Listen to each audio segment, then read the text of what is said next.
Hello, friends. Welcome from my living room in Bali, Wednesday, 31st of January, or so I believe, 2 minutes past 10 a.m. here, and an ungodly hour for some of you in Europe, and a less ungodly hour for those of you in the United States. You're very, very welcome. This is the 31st Lazarus Initiative Symposium.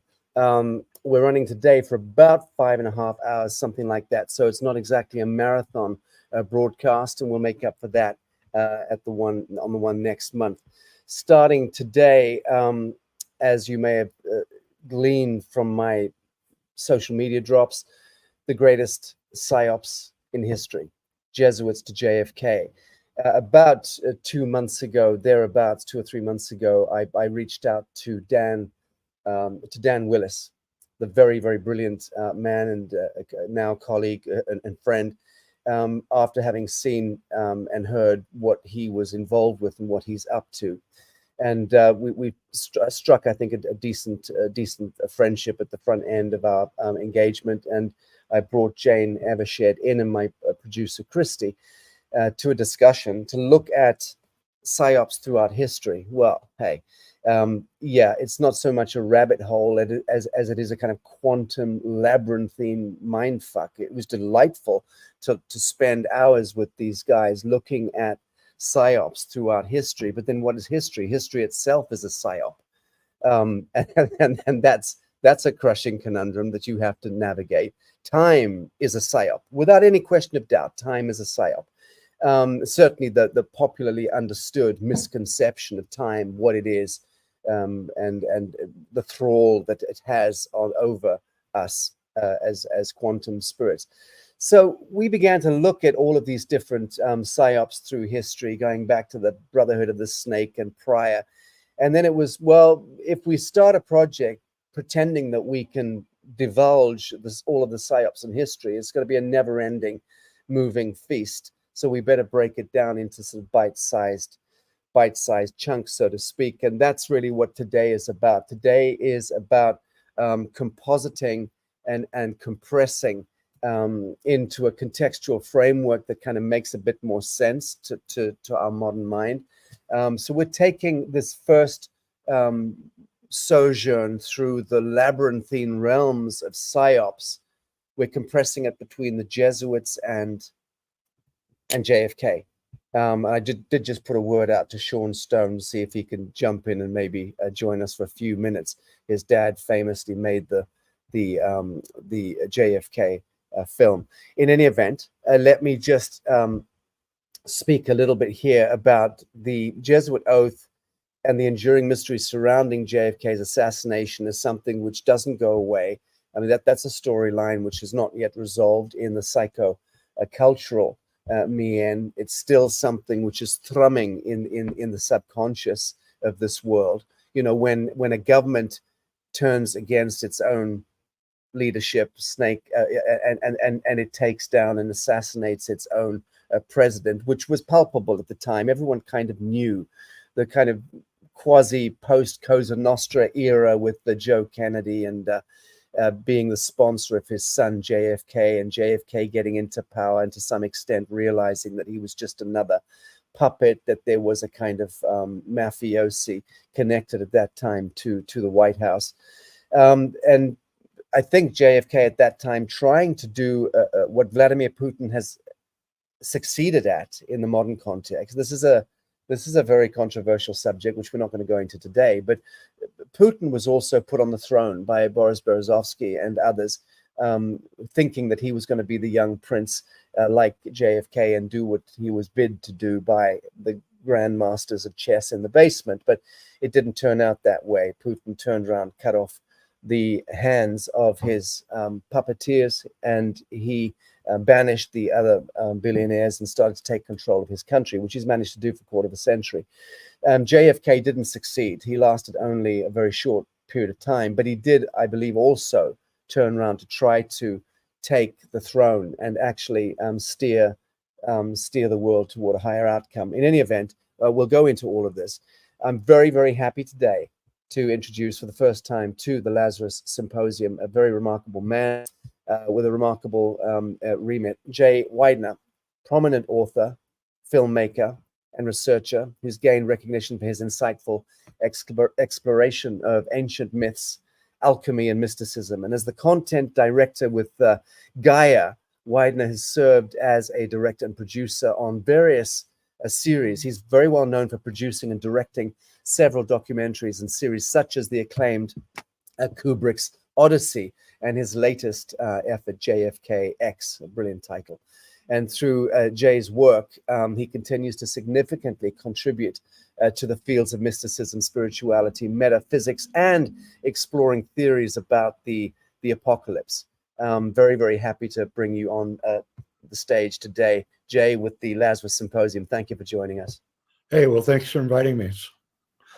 Are you hearing me okay, Jay? I can hear you perfect. Can you hear me? Very good.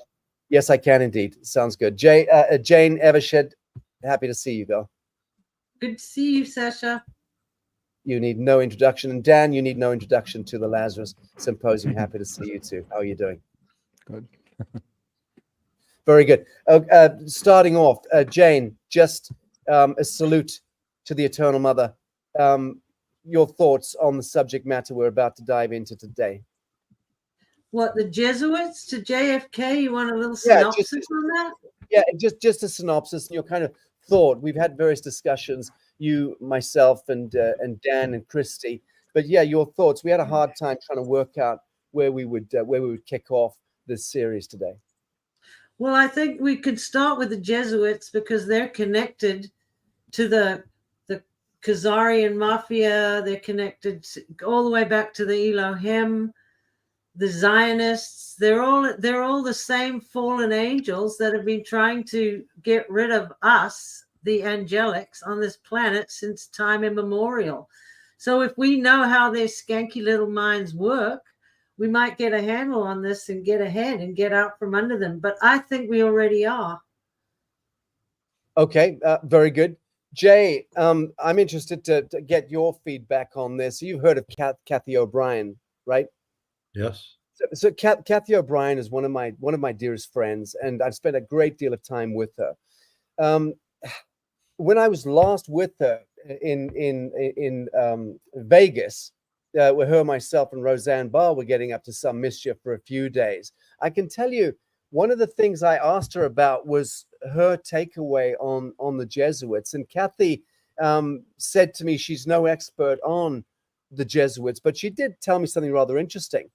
The very first Granada lectures that Kathy O'Brien did with her then partner, Mark Phillips, which really were the first coming out of the closet of Project Monarch, MK Ultra, and the hideous story that her backstory. It was on the stage, on the Granada stage, and she told me, she said that was financed and produced by good Jesuits who really wanted the truth to come out. And I was blown away when I heard that, because rather like Jane, I've been pretty dismissive of Jesuiticism altogether. And of course, one forgets that there are always good people who are trapped inside evil systems. What is your takeaway on that, Jay? Yeah, I actually have personal experience when I started at Gaia as content director. I'd been there about a year and a half. And then one day my office phone rang, which it never did because I always use my cell phone. And I picked it up and this guy says, "Are you Jay Widener?" And I said, "Yeah." He says, "Well, I'm blah, blah, blah with the CIA." And I started laughing and said, "Well, I'm the lead guitarist of the Clash." And then he said no. And then he proceeded to tell me all about myself, like what my favorite foods were, where I go to eat, where I vacation. Finally, after about 5 minutes, I said, "Stop. Why are you calling me?" And he said, "I just want you to know that there are people in the CIA who actually support what you guys are doing." So, very good. Personally, very good. Yeah, I've had similar things in the past, visitations at homes, same thing. And it is very good to know. Dan, your comments. Yeah, that's awesome to know. This is fun. I'm glad everybody's going to be talking about psyops, because we've been born into this planet that has been indoctrinating all of us since birth, and it's good to review all this. Indeed, indeed. Jane, you're kicking us off, I think, with a with an Irish jig, followed by a slideshow. Take your time. You'll need to unmute your microphone. I thought I'd get everyone up to speed on the Jesuit oaths so they can get the background. So we've all heard of Ignatius Loyola, and he was a former Spanish soldier, and he started this little Catholic organization called the Society of Jesus, which was really financed by the popes. And the primary mission of the group was, and is today, the complete defeat of all forces in opposition to the Roman Catholic Pope, most especially the Protestant movement. And the Jesuits were actually the military arm of the Roman Catholic Church. The Scottish Rite, all these are part of the Jesuits. The Scottish Rite Freemasonry, the Knights of Malta, Royal Orders of Chivalry, High Shriner, Freemasons, Knights of La La La. I could go on and on and on. But what I really would like to do is read some of the oaths so that you can get the gist of it. I now, in the presence of the Almighty God, the Blessed Virgin Mary, the Blessed Michael, the Archangel, the Blessed Saint John the Baptist, who they beheaded later on in life, and my ghostly father, the Superior General of the Society of Jesus, founded by Saint Ignatius Loyola, do by the womb of the Virgin swear that His Holiness the Pope is Christ's vice-regent and is the true and only head of the Catholic or universal church throughout the earth. So here we can see that the Jesuits are co-opting the roles of powerful figures from the Bible as if they are really true Christians, but these are all their arch enemies. So the truth, however, is that the womb of their virgin belongs to the dark cosmic mother, who gives birth to the genetic spawn of these fallen angels from whence they originate. But I've got a lot more about the mother later on in my presentation. Well, So speak a little bit more about this, because there's parts of the Jesuit oath which are incredibly grisly. I was asked about 8 or 9 years ago. I was asked to address a group of Freemasons, venerable, decent Freemasons, and who had heard some of my ramblings over the years. And Leo Zagami, the high-ranking erstwhile Vatican affiliated Mason, very high-ranking and born into the Black nobility, and to the best of my knowledge, the first breakaway element of the Black nobility, and someone I regard as a friend over many years. It was Leo Zagami who invited me in to this hall to address a clutch of Freemasons, and I did in that outline the entirety of the Jesuit oath, including the protestations in the oath that good Jesuits should go and cleave open the bellies of the infidel mothers and rip the babies out of the womb and devour them. I mean, just the most disgusting ritual satanic stuff, all the stuff that we've seen disclosed through ritual Satanism and cannibalism and adrenochrome harvesting, all the stuff I heard even Jay alluding to earlier in the green room, seems to have its roots in the Jesuit oath. So are you planning to go into that element of the oath in your discourse? Well, absolutely I am, but I can see you're not going to let me read it, Sasha, so I'll just briefly tell you about it. The thing is, they say they will flay everyone and all the things you just mentioned, but their big thing that I thought was interesting was the divine right of kings. They came up with that because they were the ones who wanted to destroy the kings so that they could be on top of everything. Great little trick, that one, divine right of kings.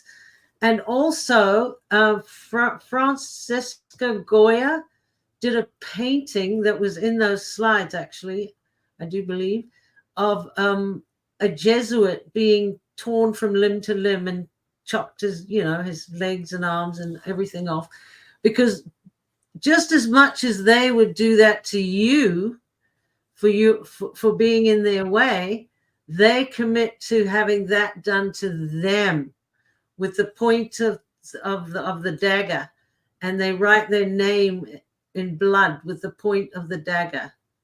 So we don't really need to read the whole thing. I do declare and la la la, I will hang, burn, waste, boil, flay, strangle, and bury alive, all that stuff. We really don't need to, but at the end it does say that they will do the same thing to themselves and to each other if anyone steps out of line from that Pope, right? Okay, does that close your presentation there? Well, I think we've been through the slides, and I wanted to keep it short and sweet. Okay, that's fine. So going back to something which I've spoken about a couple of times, Ignatius Loyola famously stopped the caravan on a road that fateful day. This is the eve of him declaring the Society of Jesus, how he ended up weaponizing the Christic faith. He stopped the caravan that he was traveling on, and there was a clutch of trees, a forest, and then a field. He famously told the troop coming with them, "Leave me alone. I need to be on my own." And he left the caravan and went through the forest into the field on the other side of the forest. And he came back some hours later, completely changed, according to the accounts of the day. And he was fully possessed with some kind of spirit. Palpably, it was a demonic spirit, because that was the moment at which he completely weaponized the Christic faith, inverted everything, and then had this complete download. It's almost like he met the devil in that field. He felt something coming on.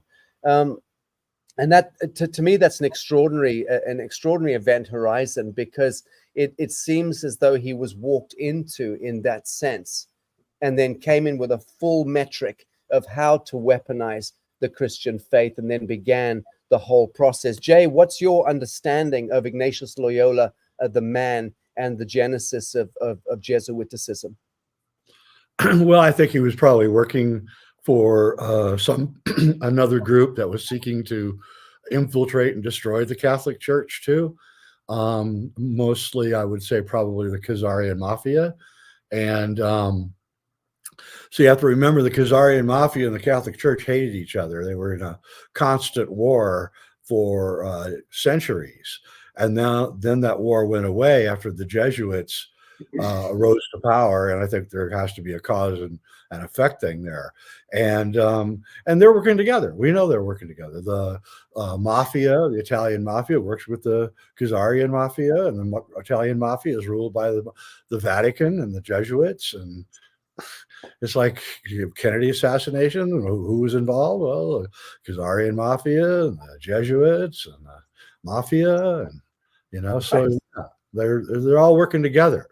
And I think they are under an umbrella, a higher umbrella than just the Jesuits. I think there's a higher organization that is almost metaphysical above the whole thing, and it lives for thousands of years. I think the people, or whatever they are. Agreed. So a character like Ignatius Loyola is clearly a temporal proxy of archonic or lower elemental forces. And why would they choose a creature like this? I mean, is he born into it, do you believe, or was he a decent enough man possessed with some kind of Christian zealotry, who was just fragile in another way, had some breach in his energetic field, and was possibly demonically possessed? What are your thoughts there? Well, I think this story has been told many times. Joseph Smith, Subud, who is probably Obama's dad, he was hit by a UFO that beamed him in the eye, and then he downloaded his entire religion, the Subud religion in Indonesia. This story goes on and on. Akhenaten's walking down the Nile one day, and all of a sudden he sees a bright disc above him, and the disc tells him to kill all the other religion and start a new religion, a solar religion, and he does that. Over and over, we see same thing. Muhammad, he's out herding his sheep in a rainstorm. He goes inside the cave and he meets what he thinks is the angel Gabriel, who tells him the entire Quran. Over and over and over, we see that these guys interfering with us. Dan, Dan, your thoughts on possession of prophets? Well, it appears the extraterrestrial factor is always something involved, especially with the religion. As far as, the demonic possession, that sort of thing, I think, it's my own opinion that there was influences that wanted to guide the destiny on this planet in a certain direction. Right. That had their own agenda. Right, and who would a latter day icon be, changing the fate and the course of humanity? We have our modern or latter day anti-heroes, the sort of Anthony Fauci's of this world and the Bill Gateses of this world, the sort of doctor, the Dr. Evils. We have these archetypes, and one wonders if they're possessed of the fabric of human soul or not. I mean, one genuinely wonders. I oftentimes watch Bill Gates if he's pulled in on an interview or something, and I'm fascinated by the creature, because it doesn't take much to compute the fact that febrile individual wearing his cuddly cardigans and play acting at being one of the wealthiest men in the world, it's never been his money. We all know that. Man's never invented a goddamn thing in his life. He's not capable of creative or critical thinking. He's a pure proxy in a cardigan. We know that about Bill Gates, but I don't see him as evil. I just don't see him as evil. I see him as being beyond the remit of good and evil. He is just a proxy for an ungodly agenda. As Emery, our beloved friend, tells us, Dave Emery, it's a compression of contrast. People like Bill Gates, Ignatius Loyola, invoke a compression of contrast in the field of reality sufficient to help humanity elevate themselves to the next level. In that sense, So do we see? What do you think, Jay? And Jane, I want to get your feedback on this. But Jay, do you think Bill Gates is possessed of a human soul, for instance? And if he was, is it possible that he could live with himself for one day? He's a hard one to figure. I know people that know him. Apparently, he has a very sulfurous odor about him, and I'm just telling you, I know a person that worked with him every day for years. And but he's screwed over a lot of my friends, the software engineers, in very devious ways, and in fact, ingenious, devious ways. And you're right, he's never invented a damn thing in his life, but he did steal a lot of stuff. I think that he's been taken in by this group. I think it's a metaphysical group, and I think that he's been taken in and he can't get out. That's why people fake their deaths. That's what my film is about, JFKX. Once you're in this thing, you can't get out. Just ask Nancy Pelosi. You can't ever leave. Just ask Joe Biden. You have to do their bidding till the last breath. And so people fake their deaths. Michael Jackson, I think, probably had faking his death after some of the public remarks that he made. I'm sure he got in a lot of trouble for those remarks. So I think there's a lot of this going on, and I really don't, blame him for doing it, to try to get away from these guys. You don't know how bad they are till you get in with them. Then you find out and you go, oh my God, these are the worst people on earth. And that's what I think is going on. Fascinating. Jane, your thoughts there? You need to unmute your microphone. This is really the greatest battle that ever was in the universe. And all these people you're speaking of, these Gateses and these Faucis and these Ignatius Loyolas, what are they? They're AI conduits to try to get hold of this planet that they have been. That's all they've ever done from time immemorial, is try to destroy the angelic human. And the way they do it is by fiddling and farting around with our beautiful DNA, and they've destroyed it slowly over time to the point where we can't even critically think about even what they're doing, let alone acknowledge that they're doing it in order to do something about it.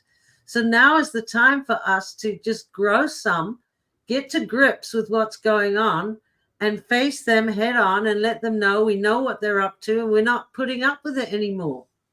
Very good. Well, yes and no, 6 of one and half a dozen of the other, because the fact of the matter is HIV/AIDS was intended to cull and Holocaust the Black genome. It didn't work.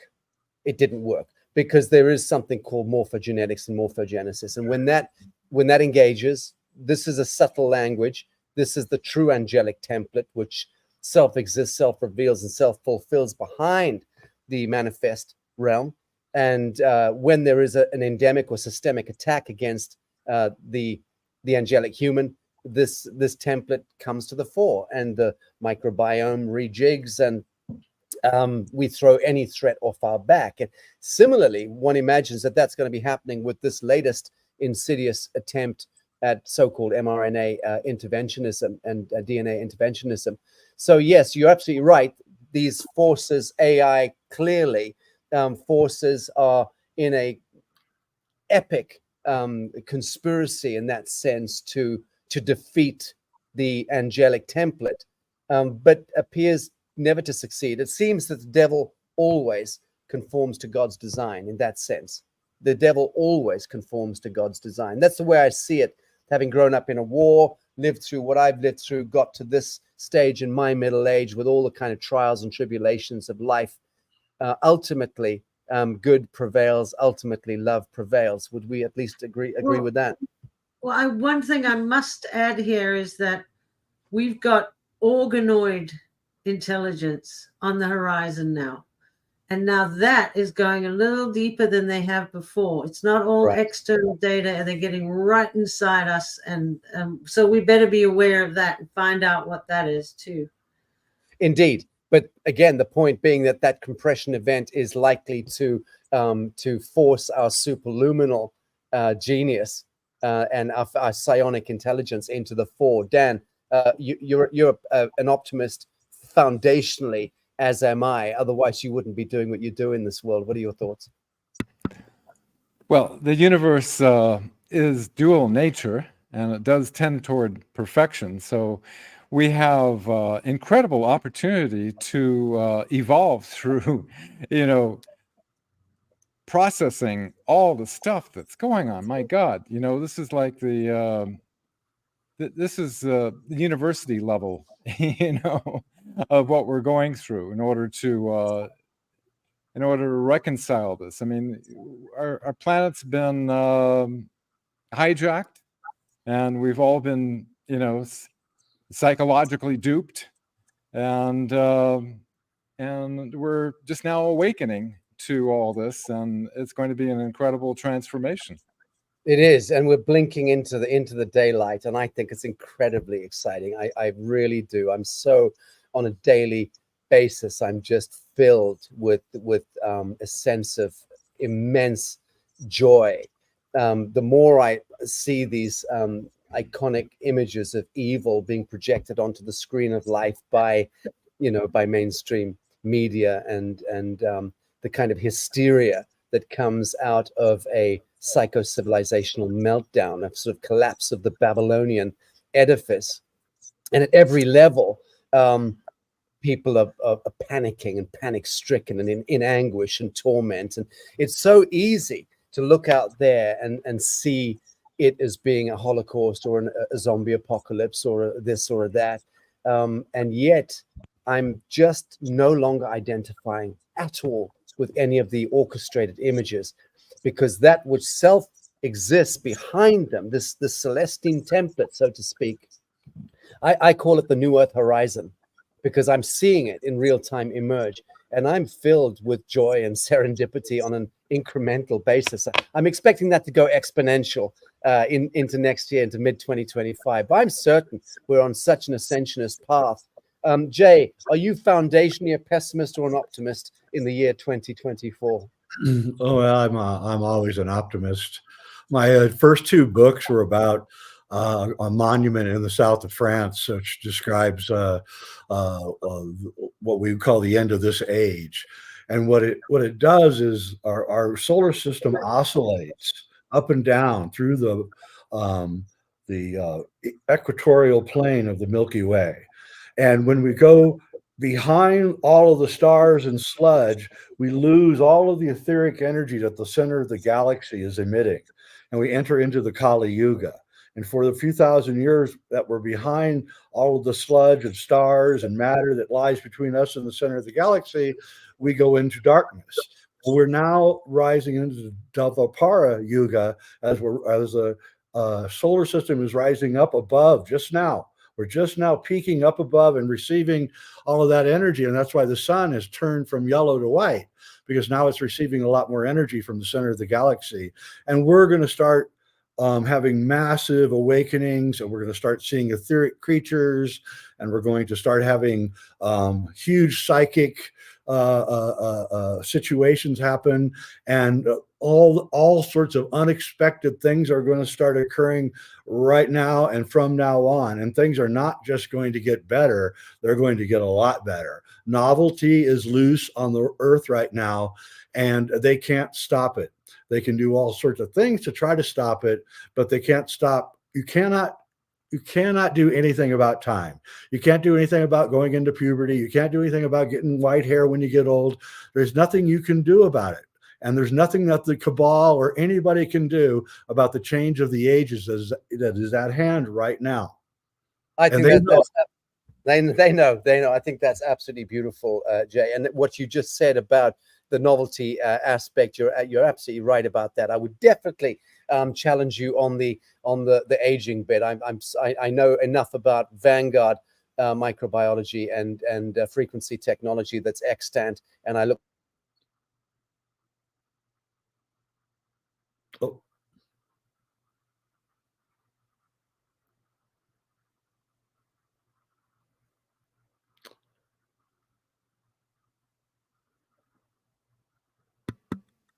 I'm sure they're rushing to fix the problem. Let's give him a second to come back online. I know he was having an issue charging his computer. I bet his computer went out of power. Yeah. Stand by, everyone.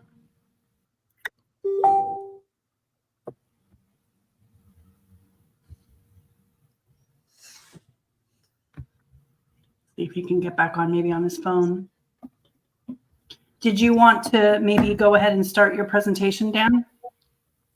Oh, wait, he's back right now. If it's appropriate, yeah, we could do that. There he is. Yeah, we're good. We're good. Guys, I'm really sorry. This is the Balinese jungle. Am I back on? Can you hear me okay? Yes, we hear you. Very good. I was just saying, Jay, I really look forward to meeting with you and sharing some stuff in the private with you. But I wanted to ask you, Jay, you mentioned that we're going to start to see extraordinary, supernatural things. I think you're absolutely bang on. 2024 into midpoint 25 and beyond is going to be that. It's not so much the thinning of the veil, although that is also happening by virtue of what you described. We're leaving the galactic sleep. We are moving through that photon band. We are being illumined from the inside out, so to speak, at the hyperdimensional level of the real physics that's emerging as well. Dan Willis and Elena Danan and other close friends like Dan Winter are very involved in the early exploration of that hyperdimensional physics and how it's now taking over the old Cartesian, Newtonian, Einsteinian model of false light reality. That's a beautiful thing. But so long as we're trying to find a context, Jay, of this world and still trying to navigate our way from ancient future, because the past and the present and the future in that sense coexist. Can you just give this audience your takeaway on the Khazarian and Tatarian phenomenon? because, you know, the fall of the Tatarian Empire, the Golden Age, which eventuated into the Romanov dynasty and kind of issued Nikola Tesla, in a sense, as being the last of the great Tatarians incarnate. I'm being very simplistic and reductive, but that's kind of what it happened. There was a epic golden age, a planet-wide golden age, and it kind of collapsed in on itself and ended up being obliterated by this draconian Sabbatean Orion element, personified by the evil of the modern central banker, which does issue through the so-called Khazarian mafia itself. So the Rockefeller, J.P. Morgans, and the Midnight Masons that then took over and rewrote the whole of history, academia, and engendered modern mainstream media and entertainment complex, the big psyop. What is your takeaway on Khazaria/Tartaria? I'd love to hear your potted version of that.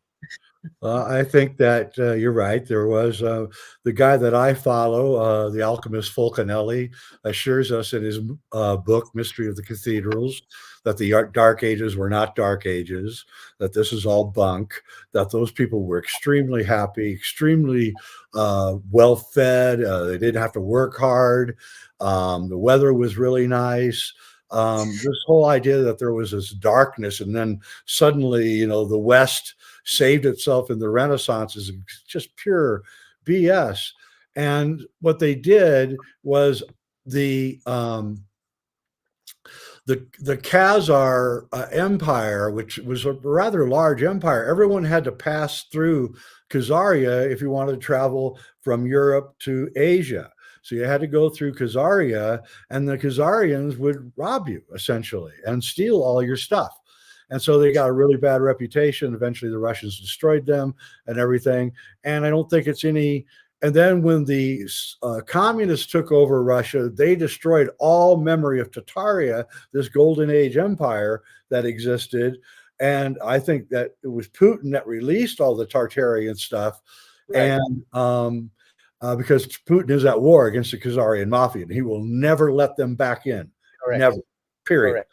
So I think that we are on the rebirth of the Tartarian technologies of small, low wattage technologies that don't cause environmental damage. We will going to eventually get rid of all the hydroelectric dams and nuclear power plants and everything as we return back to this. And you're right, Tesla was the guy. Tesla, in his autobiography, says that he could hardly read until he was 25 years old because he could see the entire plasma universe around him was like a bright shining light, and he had to learn how to control it.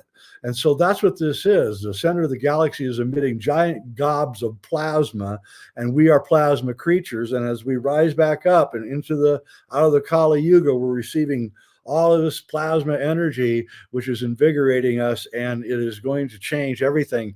And the powers that be know this, and they are worried to death about it. And they're doing everything they can to stop us from doing what we're about to do, but we are going to do it. I guarantee it. Good. Beautiful. Jay Widener's Physics Lesson 101, that we're made up of giant gobs of plasma. I love that. That's fantastic. Entirely correct, incidentally. I heard you in the green room earlier talking about the adrenochrome harvesting, it being somewhat at the quintessence of the issue of the human harvest phenomenon, or the sacrifice of innocence and the human harvest.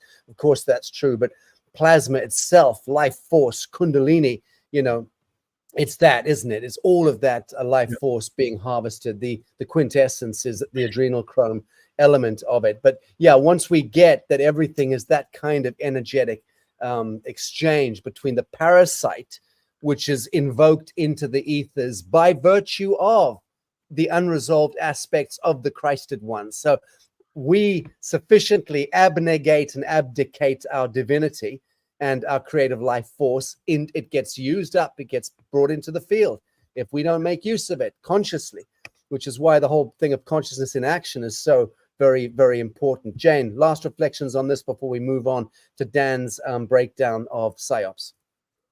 Well, I think we got to hand it to them, Sasha. I mean, they're taking on Prime Creator Source and the entire galaxy. You know, you got to hand it to them for trying to do that. Because one thing they don't have on their side is the movements of the heavens. And they try every little trick in the book, and they just can't win. And I'm kind of feeling for them a little, for their suffering right now as they go down the tubes. But I also know how incredibly capable they are of the most heinous, horrible evil that anyone could ever imagine. So I saw you nodding in the green room in your from your screen when Jay was talking about the Dark Ages bit. I mean, that is something, isn't it? That the modern midnight Mason motherfuckers, excuse my language, construe history into and then teach everyone. I think subsequent to the 1952 universal curriculum that was inserted globally, teaching us about the Middle Ages and the Dark Ages and then the Enlightenment and the Renaissance. And Jane's work has gone and debunked the Stone Age and Stone Age art and all of that. Her research has debunked the Renaissance as well entirely.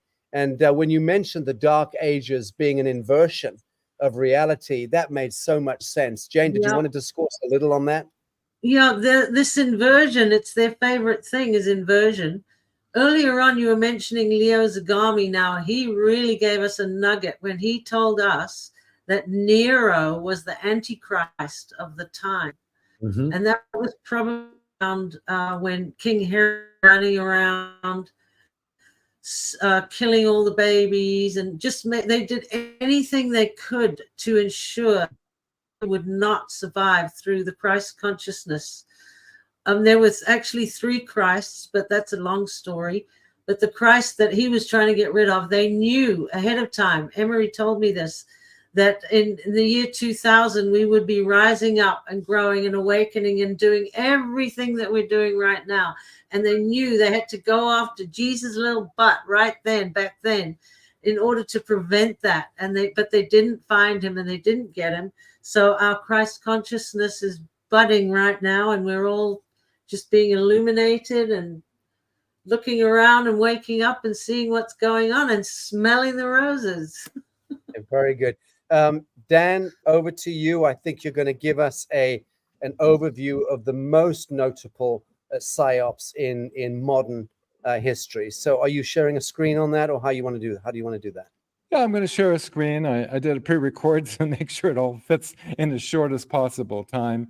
These are elements that have happened historically that have caught my attention, that I felt were significant in the forming of psyops, through history. And so if everyone's ready, I'm going to start the share screen here.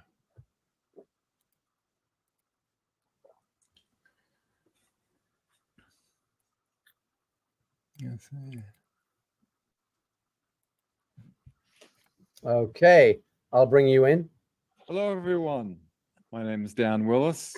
I'm going to present a little slideshow on the topic of psyops. We're going to go over 9 psyops, and here we go.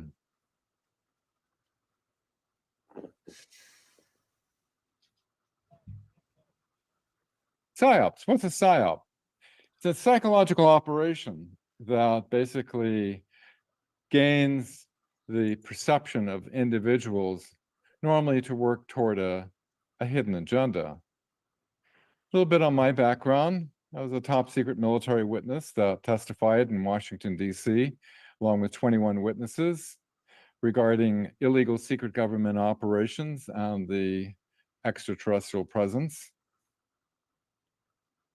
PSYOP topic number 1. We won the war of World War II against the Nazis. In 1933, the Draco of the Sakar Empire violated the Prime Directive and gave the Nazi SS advanced technology, allowing them to advance highly. So by 1934, the Nazis had achieved anti-gravity flight.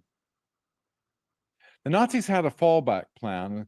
Retrieved documents show that they planned to infiltrate in and create a matrix of perception. They called this plan Weltanschauungskrieg, which translates to worldview warfare. They plan to create this matrix of perception to hide their secret operations. 1945, Allen Dulles, who's instrumental in the Nazi infiltration, cuts a deal with Major General Reinhard Gehlen, head of Nazi intelligence, to bring in thousands of Nazi spies into the OSS, which turned into today's CIA. Operation Paperclip. Allen Dulles ordered the Nazi dossiers to be cleared of all Nazi references, bringing many Nazis into our country that were once classified as a menace to the security of the United States. The history is rewritten, working in alliance with the Rockefeller Foundation for future generations studying history that would not be aware of the Nazi escape and infiltration. 1947, under Project Paperclip, Xavier Dorsch was brought in, their top underground base expert, to start tunneling in the New Mexico area and creating a network of deep underground military bases.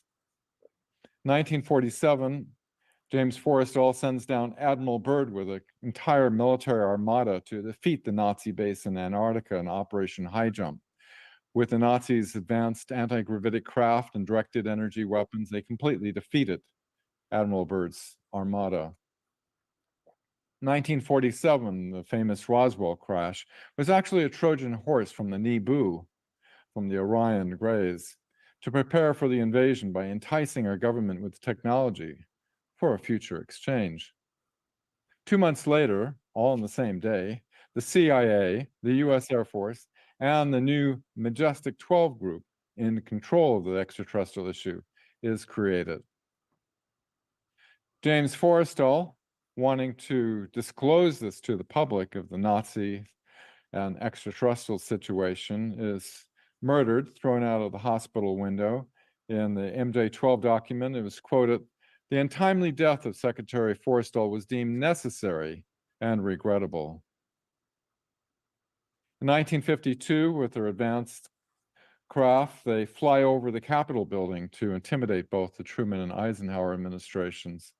The CIA forms a Robinson panel to deny to the public the extraterrestrial reality. 1954, President Eisenhower has a meeting with the Galactic Federation of Worlds, and according to witnesses, he had planned on public disclosure in May that year on both radio and television. Instead, MJ-12 circumvents Eisenhower and signs a treaty with the Orion Greys in order to gain some technology in exchange for abducting millions of our citizens for their hybrid program. President Eisenhower, he lost control to the Nazi Draco alliance in 1955. From this point forward, our legal constitutional government is being denied access. 1961, he attempted to warn the public on television in his farewell address regarding the misplaced powers and warranted influences in the military-industrial complex that had been infiltrated by the Fourth Reich, and to take nothing for granted that only an alert and knowledgeable citizenry could protect our future liberties. PSYOP topic number 2. Adolf Hitler died in the bunker, and Heinrich Himmler committed suicide. The JFK files that were released in 2017 after a 25-year secrecy order put in place by George H.W. Bush shows that Hitler was alive and well in 1955 in South America, and Himmler's double, who took the cyanide cap, did not have the dueling scar on his left cheek. They both escaped. PSYOP topic number 3. We need rockets to overcome gravity and go into space. Fellow witness Mark McCandish testified that we have anti-gravity alien reproduction vehicles that were built back in the 1950s that can go faster than the speed of light. Dr. Stephen Greer, testifying at the Citizen hearing in 2013, stated that by October 1954, we had achieved anti-gravity and that we have not needed rockets, jets, internal combustion engines, surface roadways between cities, since that time. 1954, Walt Disney 33rd degree Freemason, and Werner von Braun used television to sell the public that the use of rocket propulsion is the future for space travel in overcoming Earth's gravity, where Werner von Braun knew otherwise. 1958, NASA is created and run by a former Nazi SS officer, Dr. Kurt de Bus, to keep us believing we need rockets to overcome gravity, where they knew well that they had figured out the torsion physics going back to the 1930s, that we don't need rockets. And publicly, Dr. Hermann Oberth, Dr. Werner von Braun's mentor, stated, "We cannot take credit for the record advancement in certain scientific fields alone. We have been helped." When he was asked by whom, he replied, "The people of other worlds." PSYOP topic number 4. We need to use gasoline, nuclear, and coal for power, as there is no real alternative available. 1952, the Invention Secrecy Act has suppressed over 6,000 free energy, anti-gravity, medical, and many other inventions. After the congressional hearing was denied from the 2001 event, I volunteered. Dr. Greer set up a corporation to identify scientists. We had the scientists within the unacknowledged special access programs that could prove we have 0-point energy that were denied by the Bush administration. So for the next 10 years, I traveled the planet meeting with a number of these scientists and inventors and their technology. The Patent Office has a secret system called Sensitive Application Warning System. Anybody has, such as anti-gravity devices, free energy, and a list of others, will automatically get issued what's called a national security order, which states that your invention has been deemed to be a detriment to the national security of the United States. Therefore, you cannot share it with anyone. PSYOP topic number 5. A lone gunman, Lee Harvey Oswald, assassinated John F. Kennedy. Recovered MJ-12 documents revealed that MJ-1 Allen Dulles had set up an assassination directive to be used against John F. Kennedy. 10 days before Kennedy's assassinated, Kennedy sends a top secret memo to the CIA to release the UFO files. That top secret memo triggered the assassination directive that was given to James Jesus Angleton, the CIA's chief of counterintelligence, to carry out the directive. The Warren Commission afterward was headed by Allen Dulles, which determined that there was no conspiracy.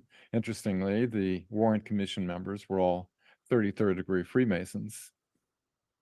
In 1967, a CIA secret dispatch labels conspiracy theorists anyone who attempts to challenge the official narrative of the Warren Report.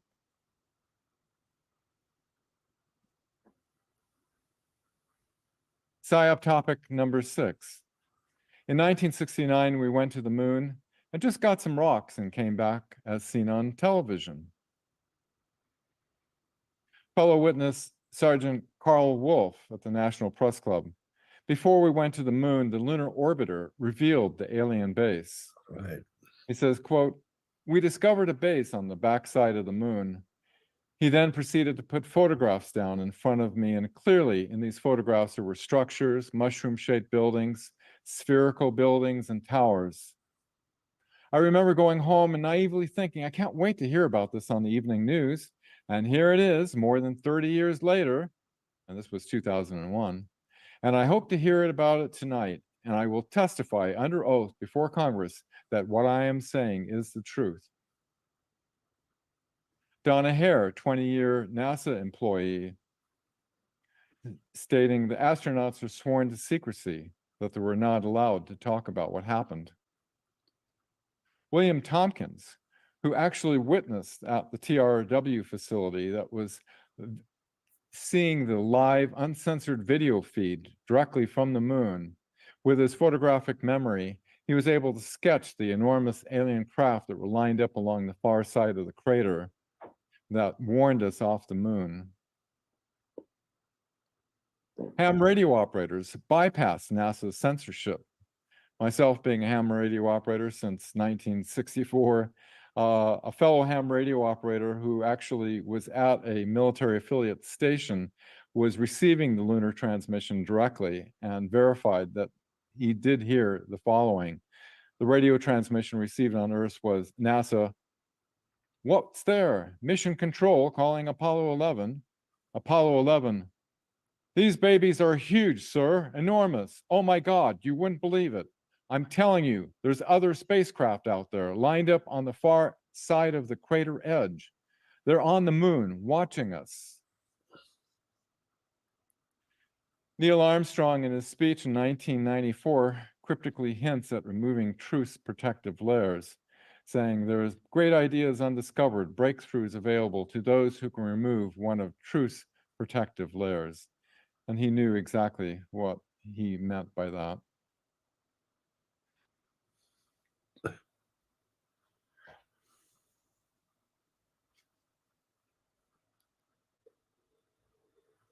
PSYOP number 7. The mainstream media, the news you can trust. How could our media and information systems be allowed to be infiltrated by an enemy and we not know about it? Through generational indoctrination spanning many decades, children have grown up watching television, and most have innocently assumed the television networks would not have any reason to deceive you, and so have accepted the information as being reliable, based on the assumption that numerous broadcast journalists are researching and vetting the information to be accurate. Looking back at history, back in 1917, Rockefeller, J.P. Morgan, and Warburg, they purchased the main 25 newspapers and put their own editors in and gave them the information in order to control the perception of the information to the public. 1921, the Council of Foreign Relations is created, who sets the narrative for the media. 1950, Alan Dulles starts Operation Mockingbird, where the CIA is paying 400 media journalists to form the public's perceptions. 1954, former Nazi SS officer Prince Bernhard sets up the yearly secret Bilderberg meetings. The Bilderberg meetings, along with the Council of Foreign Relations and the Trilateral Commission, control the top executive positions of the mainstream media. In 1983, the CIA has secret meetings of the heads of mainstream media and the CIA in Sun Valley, Idaho, and they started media consolidation. By 2011, they consolidated the control from 50 to only 6 media corporations to centrally control the narrative. Brzezinski, co-founder of the Trilateral Commission, this is the attitude they have. Shortly, the public will be unable to reason or think for themselves. They will only be able to parrot the information they've been given on the previous night's news. You have to think the newscasters are actually reading the script on the teleprompter they've been given. Billions of dollars go into psychological think tanks in order to form the public's perceptions and gain their consent toward the agenda of the narrative. The mainstream media has such a powerful influence in its image-making ability. It can make a criminal look innocent and make the innocent look like a criminal. In 2001, I had a firsthand experience with this, as each of us stating we're willing to testify under oath regarding these illegal secret government operations and the extraterrestrial presence. The mainstream media did what's called limited hangout, which is a psychological operation that reveals part of the information, but does not disclose the key information, such as the illegal government operations and the extraterrestrial presence. And so they made it sound like we wanted to have a congressional hearing simply on the reality of UFOs. CBS did an interview with me. I said, I'm not doing this unless I can say we have scientists that can prove we have zero-point energy. Afterwards, she said, I'm sorry, the higher executives made me cut that part out.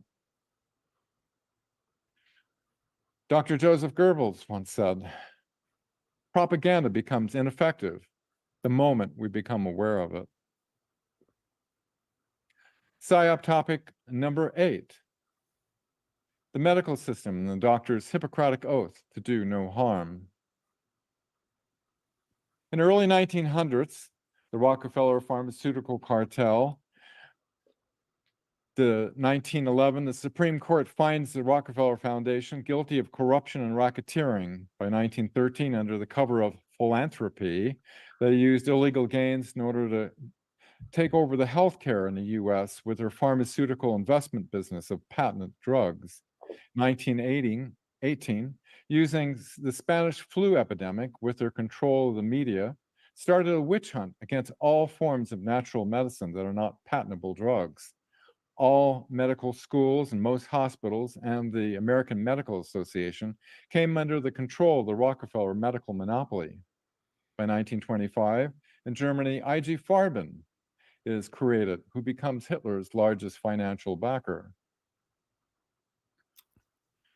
I have this in my DNA. My great-grandfather was going up against Rockefeller in the early 1900s as the president of the Homeopathic Medical Society using natural methods. 1946, the Nuremberg trials of the Nazi doctors.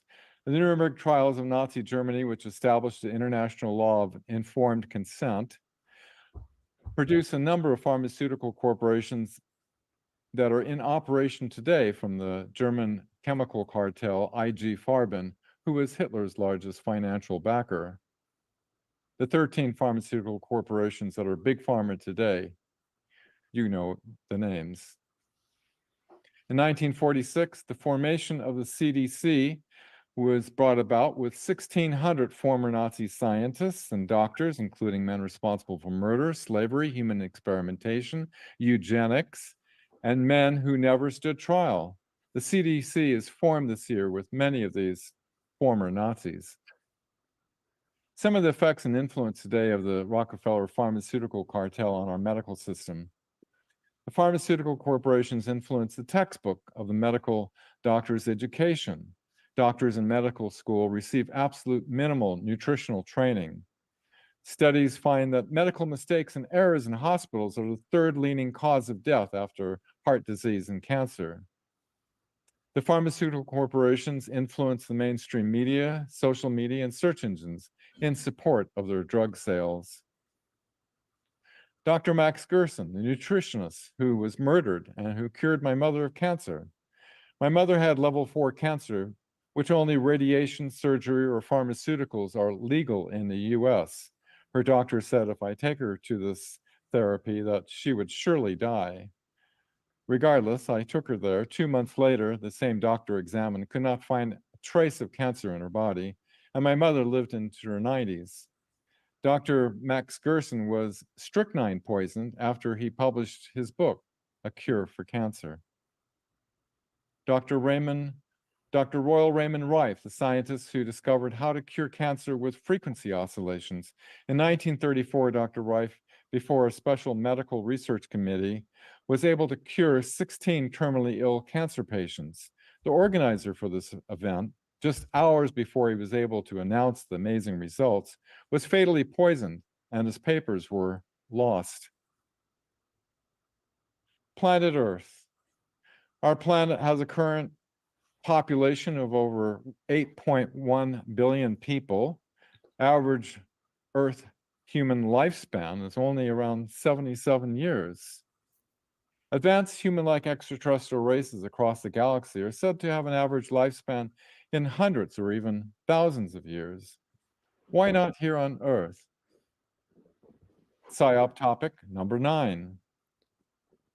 There are no secret space programs with advanced medical technology. That's only science fiction. We've only gone to the moon. The 2001 disclosure event inspired a computer hacker, Gary McKinnon, who revealed the US Navy Solar Warden secret space program in the computer systems. The Galactic Federation of Worlds worked with the US Navy since the 1940s to help develop the Solar Warden program. And in 1967, they were able to seed the collective mind on Earth with advanced concepts like teleportation, warp drive, wormholes, and the Prime Directive. The Galactic Federation of Worlds, working with the US Naval Intelligence and Gene Roddenberry, led to the creation of Star Trek.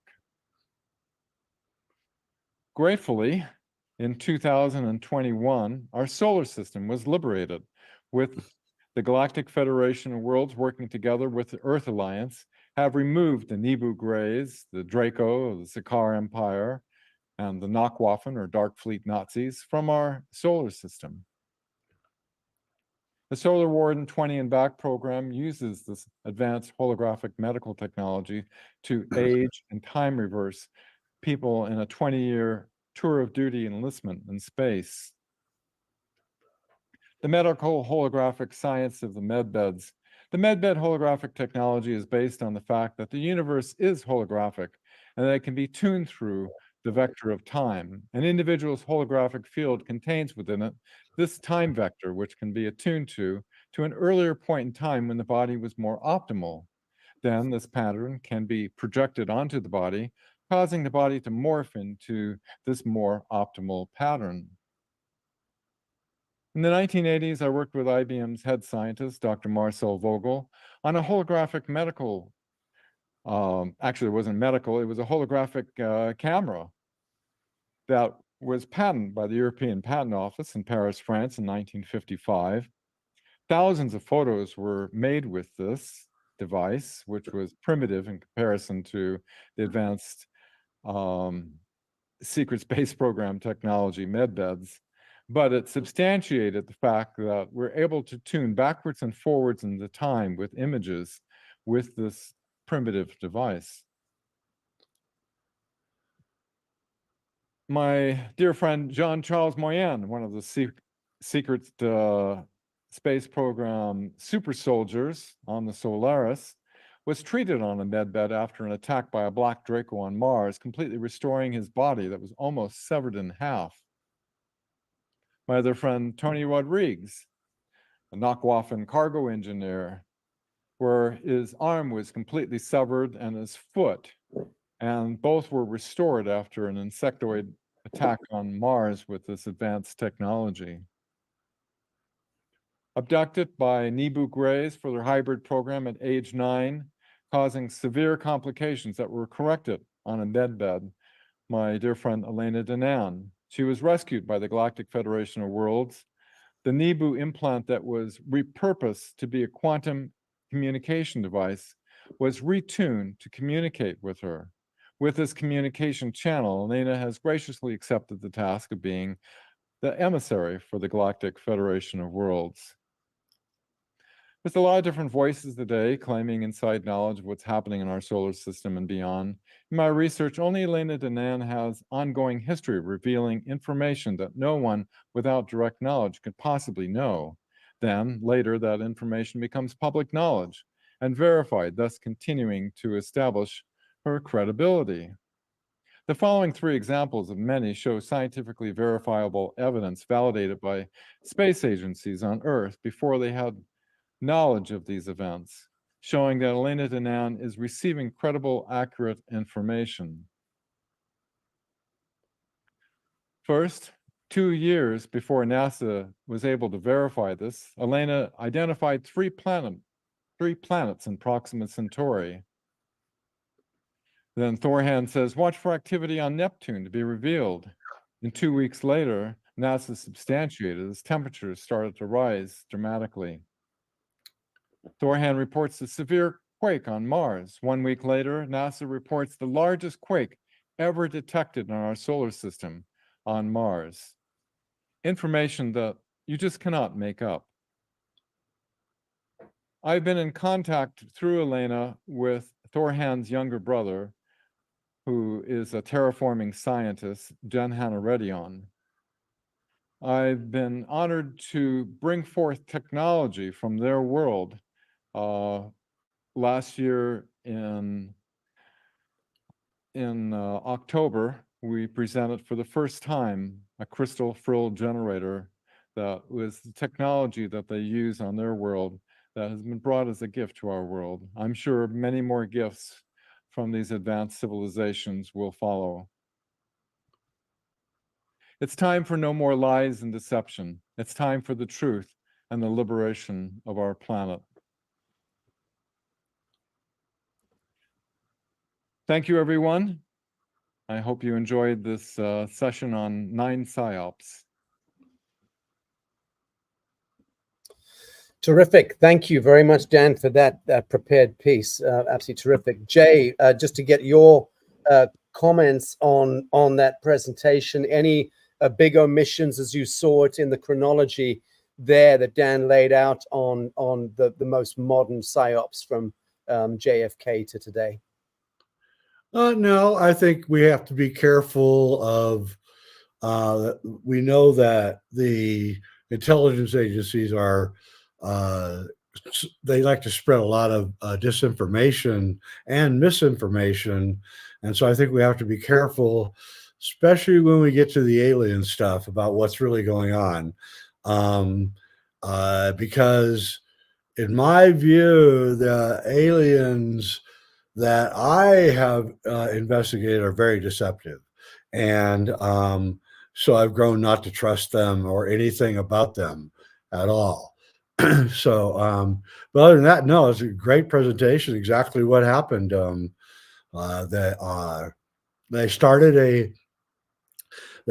brought the Germans in and they started the MK Ultra programs in the 50s. And they were just small little experiments to see how things work, mostly involving LSD and mind control. And then they moved it into larger experiments with society in the 1960s with the Beatles. And I don't want to ruin anybody's idols, but you know, Jim Morrison. Let's go through the whole lot. Exactly right. The whole Laurel Canyon thing, and Right. what were they doing? And Charlie Manson, with, by the way, is a great book, Operation Chaos, the CIA, the 1960s, and Charlie Manson.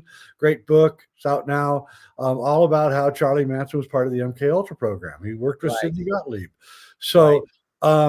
Yeah, these things are all starting. And what they did was, I wanted to finish that. So they did the tiny experiments in the 60s, or I should say the larger experiments in the 60s. Then they just took the whole thing global in the 70s and the 80s. That's what really happened. And I was a filmmaker and, you know, lived in Hollywood. And in the 70s, when everything was freewheeling and we could make the films that we wanted to make and everything was like incredible, we thought we were heading towards this incredible filmmaking world of freedom. And then like 1979, bam, the hammer came down and we weren't allowed to say anything or make any films. I quit.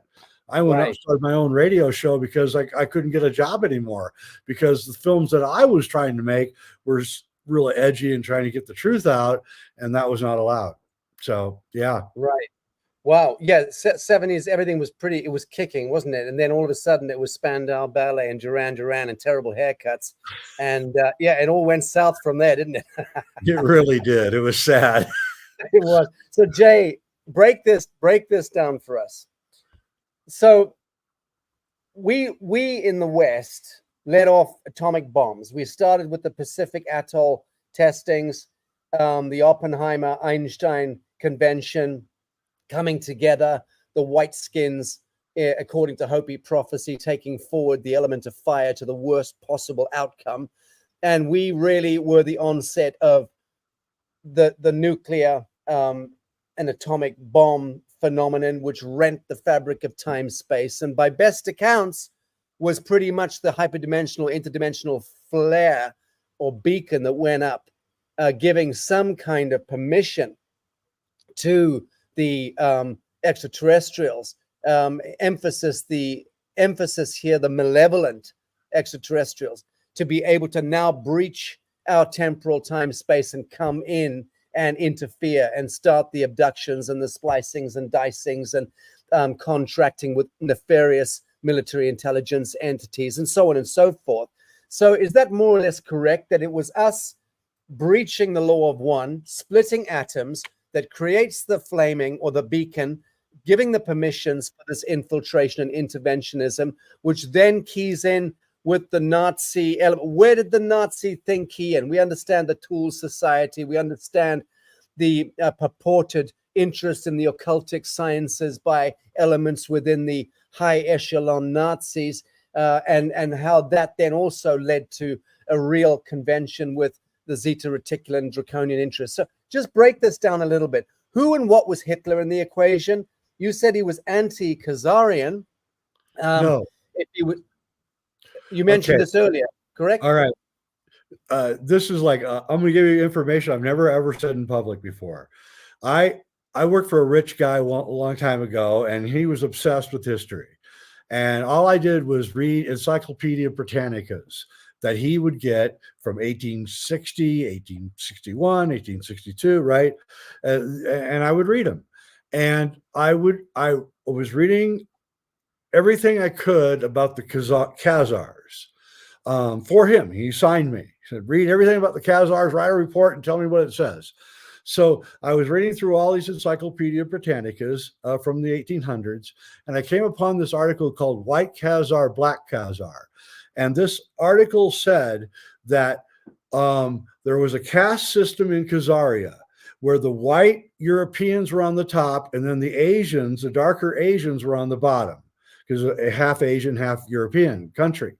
And they all spoke the same language. Before I go any further, I want to note that Yiddish is medieval German, okay? Very important. This events that I'm telling you took place in the medieval times, all right? So the Russians had had enough of the Khazars and sent a huge army down to destroy them. The white Khazars, the upper class, found out about all this and split and went to what we now call Germany, okay? And the black Khazars, the Asian Khazars, got stuck trying to fight the Russians. They were taken to the shuttles in Russia where they were imprisoned, okay? When they were released, they went back to those countries that were ruled by the white Khazars. The German people are the white Khazars. They're the same, they're cousins of the black Khazars. They are, this article blew my mind. I started looking into it. I realized why Yiddish was a medieval German. It was frozen in time because they had been taken to the shuttles where the language had been frozen, whereas German in Germany had advanced and modernized and whatever.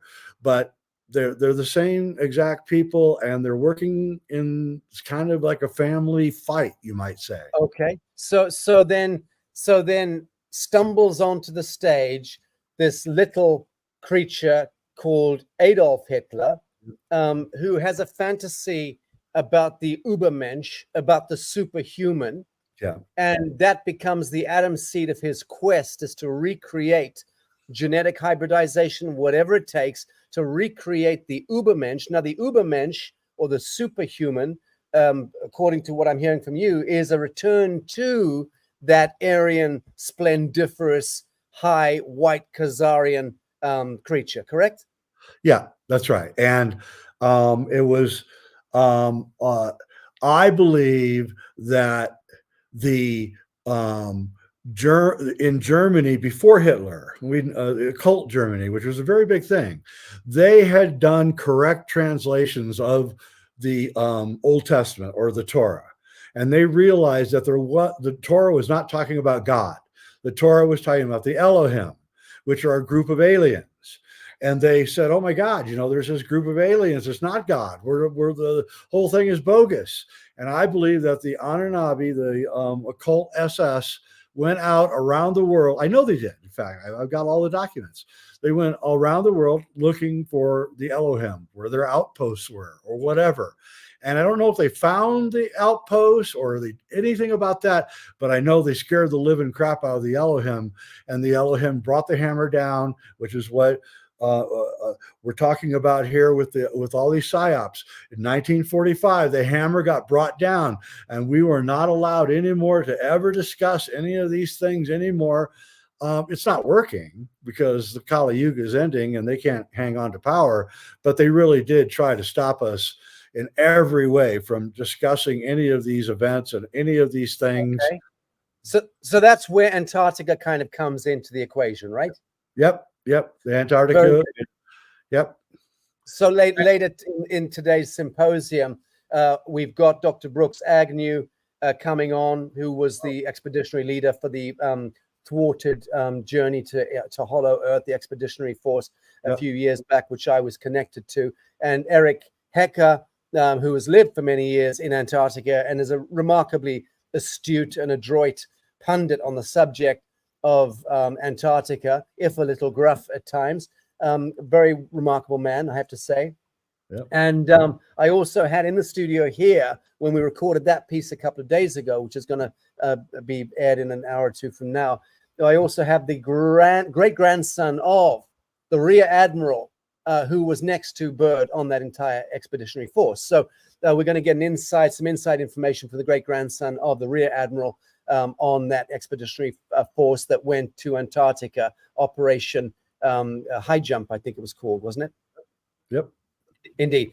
Very, very interesting stuff indeed. So, okay. I thank you for that. Thank you for that very interesting piece on the white Khazarian and the black Khazarian. So just to wrap this piece up, Adolf Hitler, was there anything redeeming about this man's life, his mission, his purpose? We know we can't believe the retroactive historical narrative.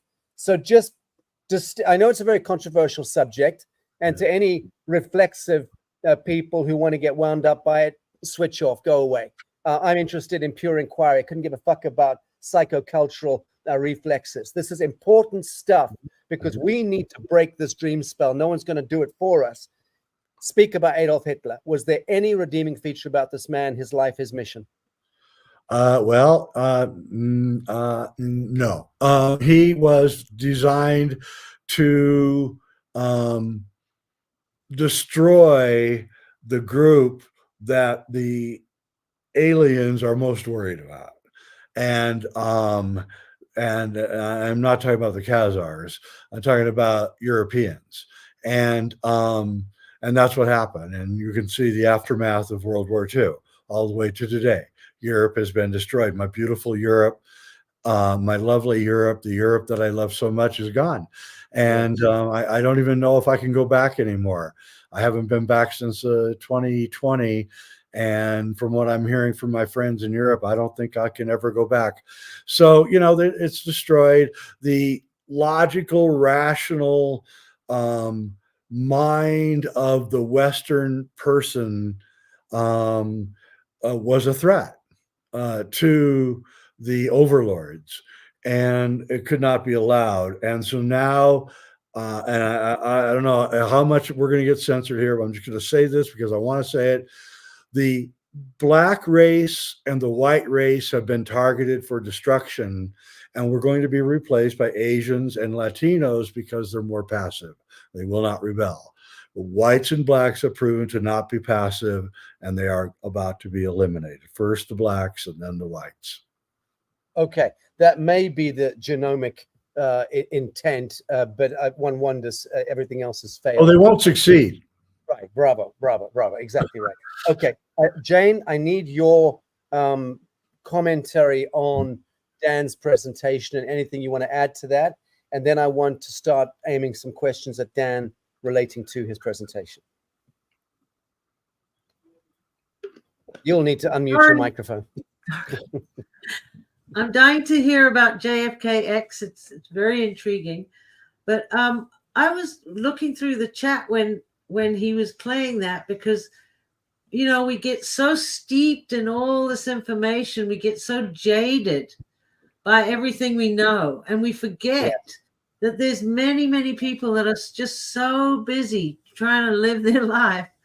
And I saw a comment where someone said, you should make this presentation go worldwide.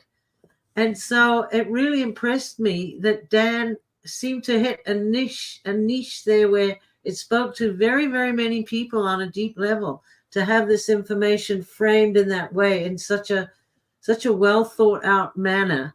Because what we're getting from mainstream media, they're just throwing out everywhere that everything is a conspiracy theory. You can't even look anything up anymore without the first thing coming up that says it's a conspiracy theory. So these poor people who are trying to find anything out, if they have the time to scroll down a little 2 inches lower, they might find something out, but by then it's being blown out of the water for them. So it's very, very important work. We can't forget to do that. Okay, very good. Thank you. Dan, looking at that presentation, and I thought it was very brilliantly laid out, a couple of things came up in my mind. And please, Jay, with your remarkable almanac of punditry on all of these subjects, chime in anytime you like. Put your hand up and just speak over me, and I'll drop you in. Same with you, Jane, please. Dan, Henry Kissinger, MJ12. Kissinger famously was brought into MJ12, and his family said, I've said this before on the show, his family said that from the time he was inducted into MJ12, he changed overnight. He used to be an ebullient, affable, fun guy, and he turned overnight into this very serious, very focused, very kind of depressive character, and became clearly a seminal influence in the world, was brought right in center stage as one of the grand orchestrators of policy, global policy, and what have you. So what's your takeaway on Henry Kissinger coming into MJ12 and then being, in a sense, the patron of the globalist agenda up until his death a matter of a few weeks back? Well, Jay might be able to fill in on this one. From my research of documents, I've not seen anything. They didn't make it available in documentation that he became an MJ12 member, although he was, highly influential in all that he did. Jay, do you have any insight on that one? No, I've never heard that. I know that he's like the head of he's the diplomat for the Khazarian mafia, right? Or everything. But it wouldn't surprise me if he was in MJ12 at all, really. So, okay. So then let's move on to Neil Armstrong. Neil Armstrong. So let's be clear.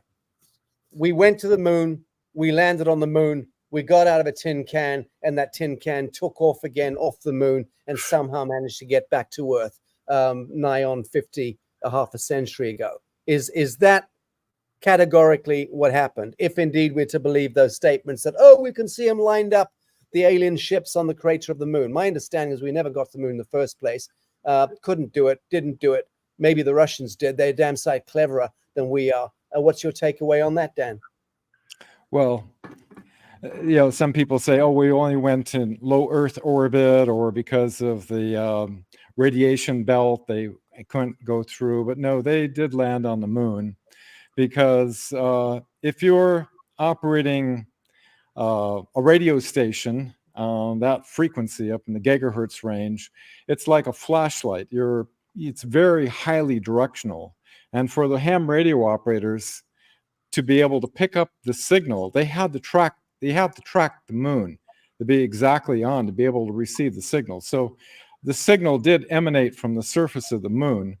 The only thing is that as Jay's a world authority on this, what happened with Stanley Kubrick providing the drop-in footage and the supposed overheated camera where they dropped out for the time that he was saying, "Oh my God, these babies are huge," so the people back on Earth didn't get to see any of that, and they were expecting this ahead of time because they already knew there was an alien base on the moon, and they wanted to be ready just in case. So they prepared. Okay. Dr. Kurt Debus, was that his name? Oh, who is that again? Dr. Kurt Debus. He was the guy who took over the space program. Yeah. He was a director for NASA. Yeah, he was a former Nazi SS. Right. When you say former Nazi SS, does that really happen? Right, exactly. Well, so half a century ago, he is purported to have been the figure dragged out of the Nazi basement to drive the official narrative of rockets and rocketry. Okay, and 50 years later, or thereabouts, Elon Musk is also somehow propelled as an icon, an archetype, to the front of this this narrative, this story of rockets going up to somewhere, to Mars in this case. Who is Elon Musk in this equation? Jay, what's your thoughts on Elon Musk and his Neuralink, Starlink, and Hyperloop, and all these other grandiose notions? Elon Musk is a serious problem, and I don't know how to deal with him. He clearly knows what's going on, and he's clearly staying he's a smart guy. He's staying a couple steps ahead of everybody, acting like he's, for free speech, and while he's meanwhile setting up the Neuralink, and Twitter X is clearly part of the whole thing. And he knows that we have hyperdimensional vehicles that fly around and all of that. So I think he's just a puppet that's set out to confuse the situation. I don't believe him at all. So why, in that case, would he do two things that are so seminally destructive to the centralist, globalist, Sabbatean agenda? Why on earth would he? I mean, I'm good at navigating inverse logic, helter-skelter, this kind of Illuminati complex language of iconography and iconoclasticism. I've spent years and years navigating it, and I'm pretty good at it, deducing it. I still can't work out that if what you say holds true, and it may, why would Elon Musk detonate two of the primary columns holding up the edifice of the satanic globalist agenda? One, coming out fairly recently and saying that global depopulation or underpopulation is the seminal problem, that we need to seriously reproduce. So that's a seminal piece there that he came out categorically and said the biggest threat, existential threat we face is underpopulation. Wow. Secondly, he gets on the New York stage, convention stage, a matter of a couple of weeks back, and tells Eisner of Disney to go and fuck himself and take his Khazarian wad of cash with him. That to me was a code, that a starting gun code that he was declaring that now certain forces, let's call them white hats, are now moving against the Khazarian mob in a sense and taking them down. So what are your thoughts about those two pieces? Cutting off the Khazarian mafia and saying we don't need or want your money. It's no longer the determining factor of outcomes in this world. And oh, by the way, underpopulation is the real threat. Well, he's like all people. He's torn. He got taken. He's up in the top, so he's been talked to. They've come to his door and they've given him the talk, just like they've given it to me and probably you guys. So he knows who he's dealing with. And he also knows, because he's an entrepreneur and he can see ahead of time, because all wealthy, successful entrepreneurs can see the future. That's why they're successful. He can see that we're winning. Our side is starting to win. And we didn't start winning till just about a couple of years ago, right when he started changing sides. And he is going with the winners, and we are the winners, and we're going to win. And so he's coming with us, and fine, come on, we'll welcome you. We'll welcome you. What he did with X and Twitter is fantastic. I get more engagement with Twitter than I ever do with anything else right now, and I really appreciate it. And he may, come all the way to our side, but the problem is that he's playing both sides. He's saying AI is dangerous, but he's investing billions into AI. All right, so he's a problem. I mean, he can go our way, or he can't, and he is coming our way. But I don't trust him. I don't trust him because there's no way you could get all the way up to where he got without rubbing shoulders with the worst people on earth. Without any question of doubt, you're right about that. I have mutual friends of Musk, and that's why I'm interested in the subject, because there's a lot of kind of interplay, and I've had very, very interesting, very interesting conversations with these people who've known him for 20, 30, 25 plus years. So, okay, move on. Donald Trump family. And the reason I'm bringing this up is not to politicize this Lazarus segment, but because I'm bringing it up to PSYOPs. PSYOPs is the head of state in a country, is a classic PSYOP, whoever the fuck it is, whether it's some totalitarian, African general who's been ushered in by the BIS or the IMF to as a counter coup or whatever, or whether you've got a Donald Trump coming in opposing a Joseph sock puppet Biden. Donald Trump, good man without any question of doubt in many ways. I know, and I'm very close to, or certainly close to, members of the Trump family, and I spend private time with these folks. Now, I know also from federal marshals a federal marshal in particular who's known Donald Trump for 30 years and who I've known for 25 years, this marshal who has told me things over years, even before Trump was in power, who that man is around the breakfast table, Donald Trump. And he's a beloved father of children. He is a beloved grandfather of grandchildren. He is a good human, by best accounts, a really good human with appalling syntax and very boorish in the way that he relates to certain things. In any event, his human design, so to speak, is also a destroyer of paradigms. So he comes and just kicks the living shit out of all the furniture in the room, which is very needful and necessary at a time of Babylonian collapse.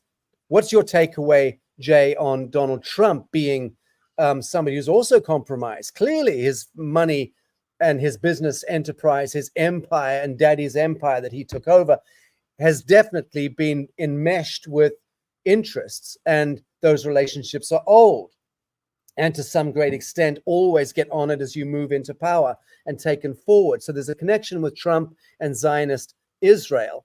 And what's your takeaway on that? I think Trump knows exactly what's going on. I know several people that know Donald Trump and very intimately. And I've heard the same exact things that you've heard. And by the way, he saw my film JFKX and said that was exactly what he saw in the documents that he was told not to release. So I think Trump is a flawed man. And yes, he has a very low vocabulary, but he knows what's going on. He knows who they are and what's going on. And he has played an immensely gifted dance in his 4 years as president to thwart them while appearing to be with them. It was really very interesting. And so I really think that, he's a dangerous man, and they better be worried about him. Very good. Thank you. Beautiful. I've just seen my bestie, my bearded bestie, who doesn't phone me, doesn't write to me, doesn't WhatsApp me, but dive bombs my live broadcast. So unexpected, but very, very happy to welcome my beloved friend Sean Stone to the fray. Sean, you're looking great. How are you? Where are you? I was invited on. Thanks a lot. Okay. I did send a message to my producer and said, I've been sending messages with Sean all morning. Let's see if he'll jump in. Because Sean, it occurred to me, this segment is Jesuits to JFK. I don't know how much of it you got from the green room, but interesting. Do you know Jay? Have you met Jay Weidner? Of course, I know Jay since Gaia.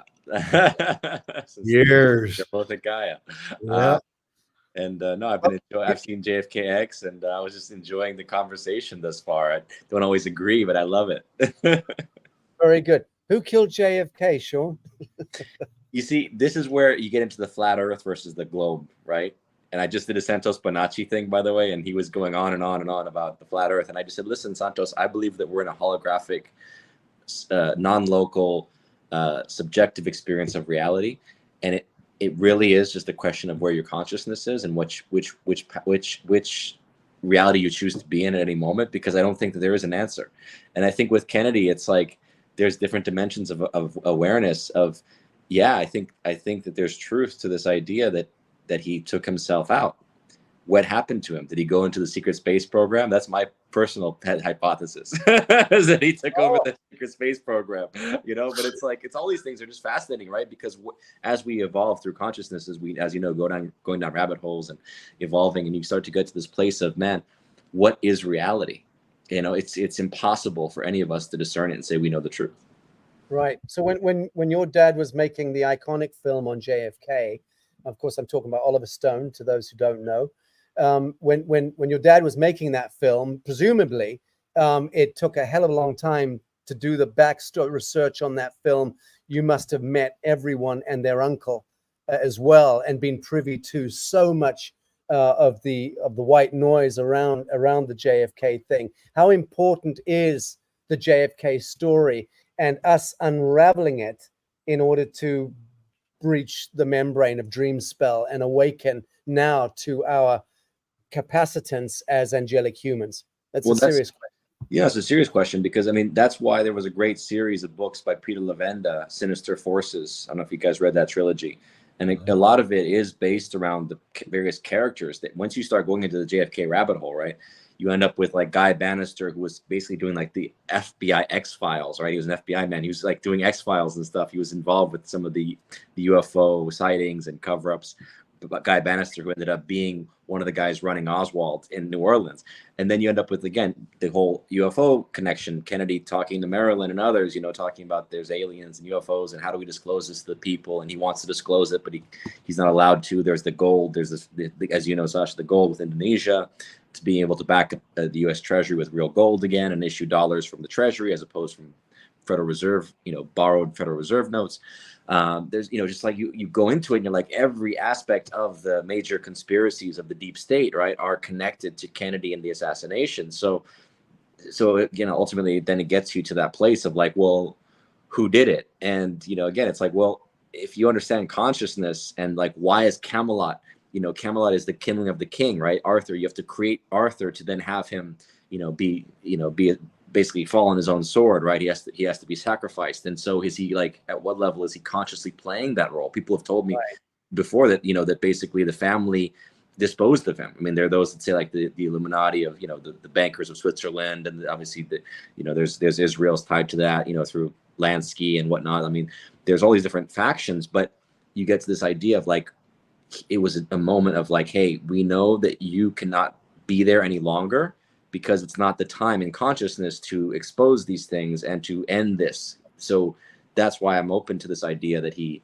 stepped aside through, you know, maybe through a fake, could be. I'm open to that. Right. Jay, your reflections on what Sean just said? You were nodding. Well, yeah, Sean's one of the smartest guys I've ever known, so I appreciate that. Yeah. Don't be saying that. Yeah, Jay, I'll never live that one down now. Well, you're smart too.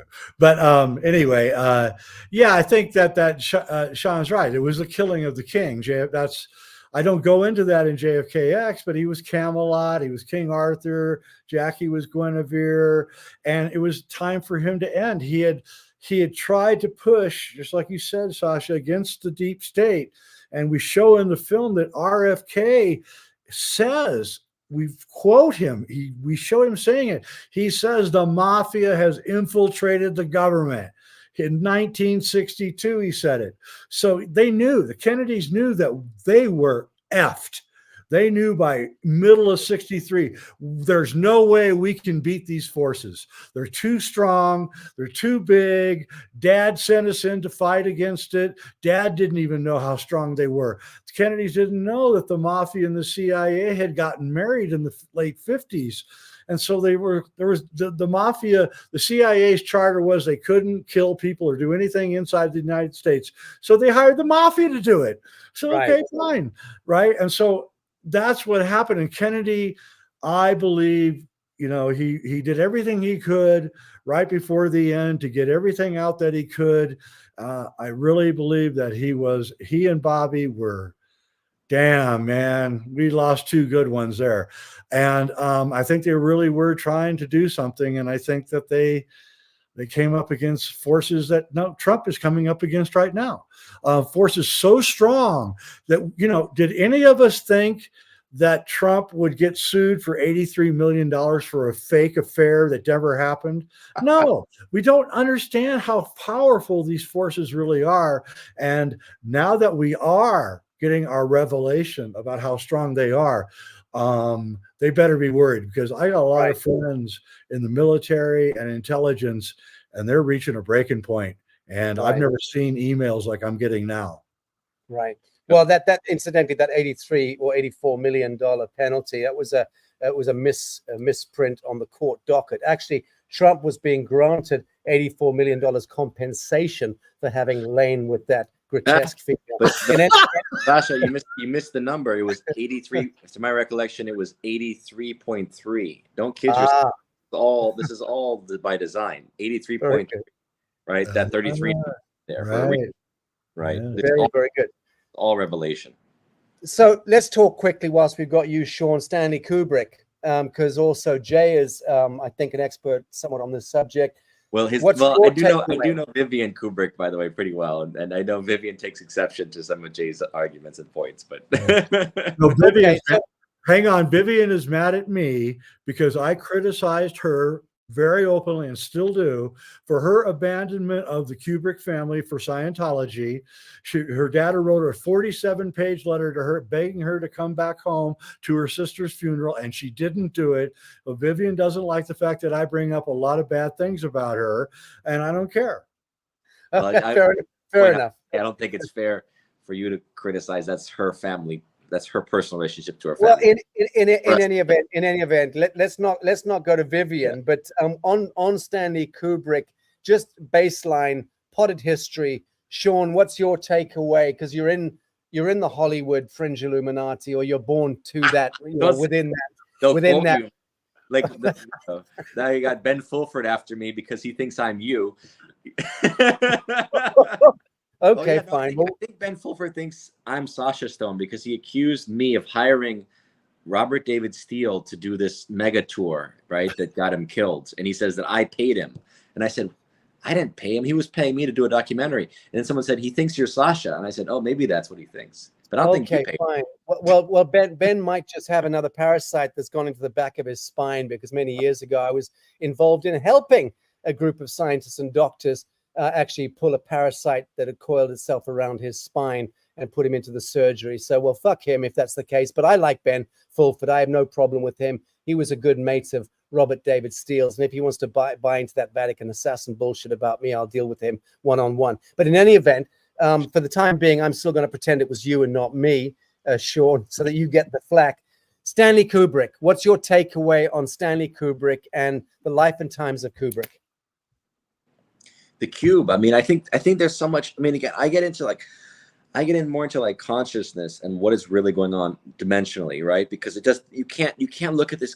You get at a certain level, as you know, and it's like the conspiracy doesn't work from a logical 3-dimensional reality. There's too many synchronicities, right? There's too many improbabilities.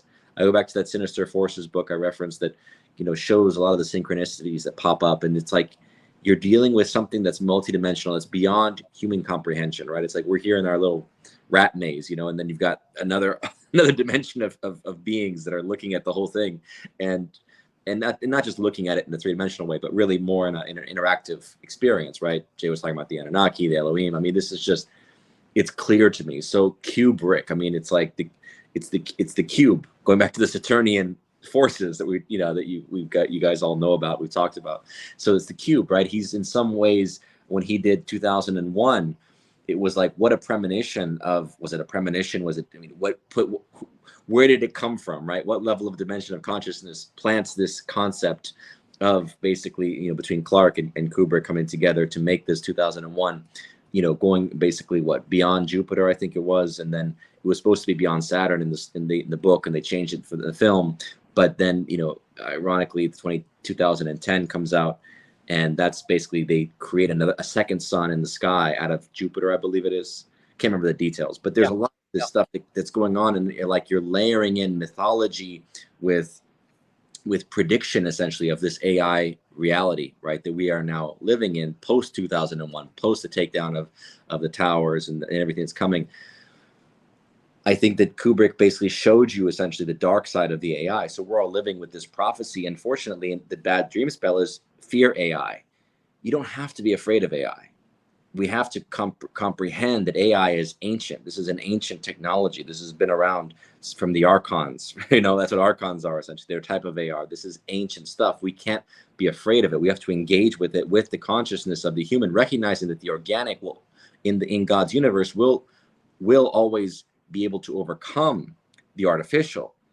But if we don't work to master ourselves, we will certainly confront those aspects, those dark Frankenstein monsters, essentially, that of our own making, because we haven't mastered our own minds first and foremost. Okay. So I look at these.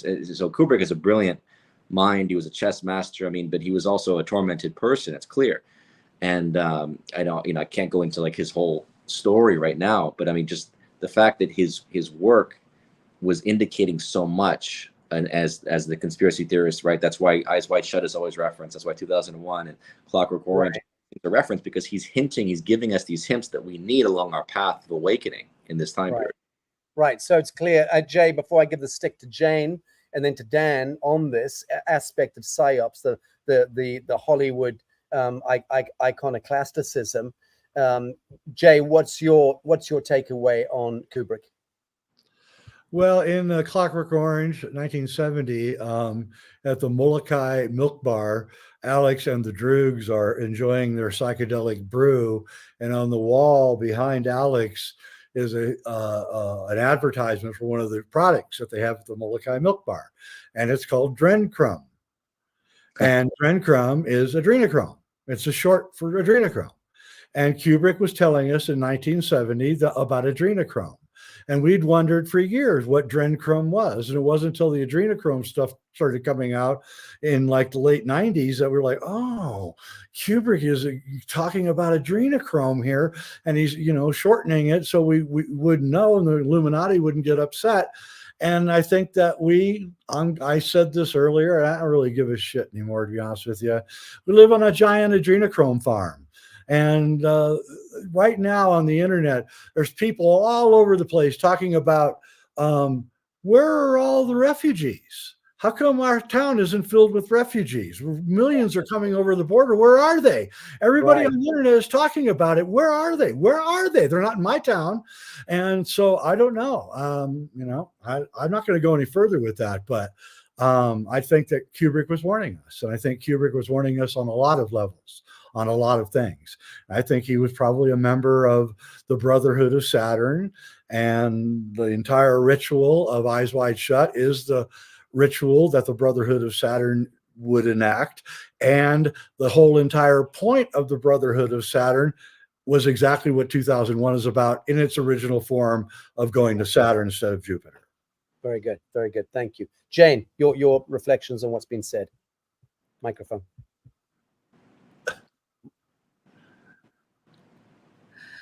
I'm so sorry, Sasha.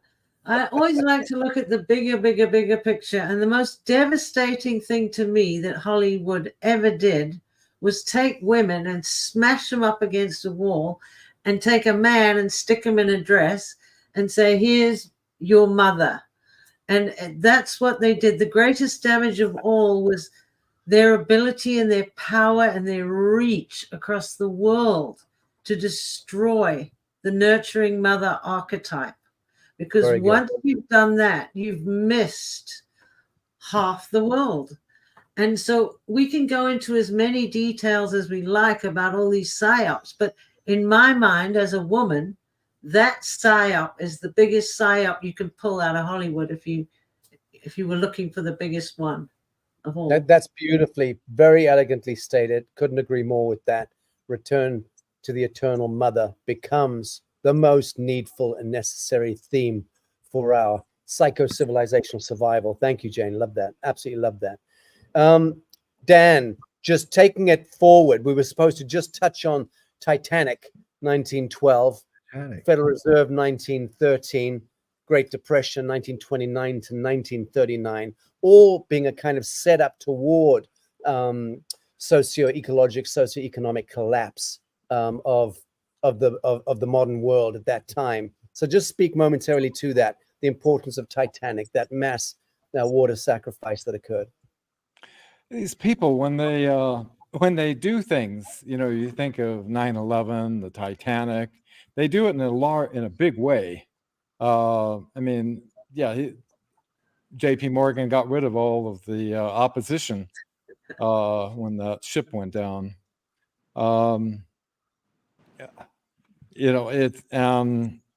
Kennedy,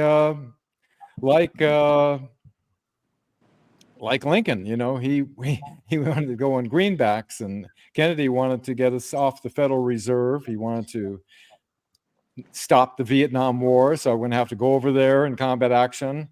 There were so many different elements that. So Kennedy was trying to remedy what had happened in 1912, leading into 1913, creature of Jekyll Island, and the emergence of this consolidation of the inverting of Commonwealth, of planetary Commonwealth. The capacity to prosper in any way, shape, or form was negated, flipped, inverted on that fateful day on Jekyll Island.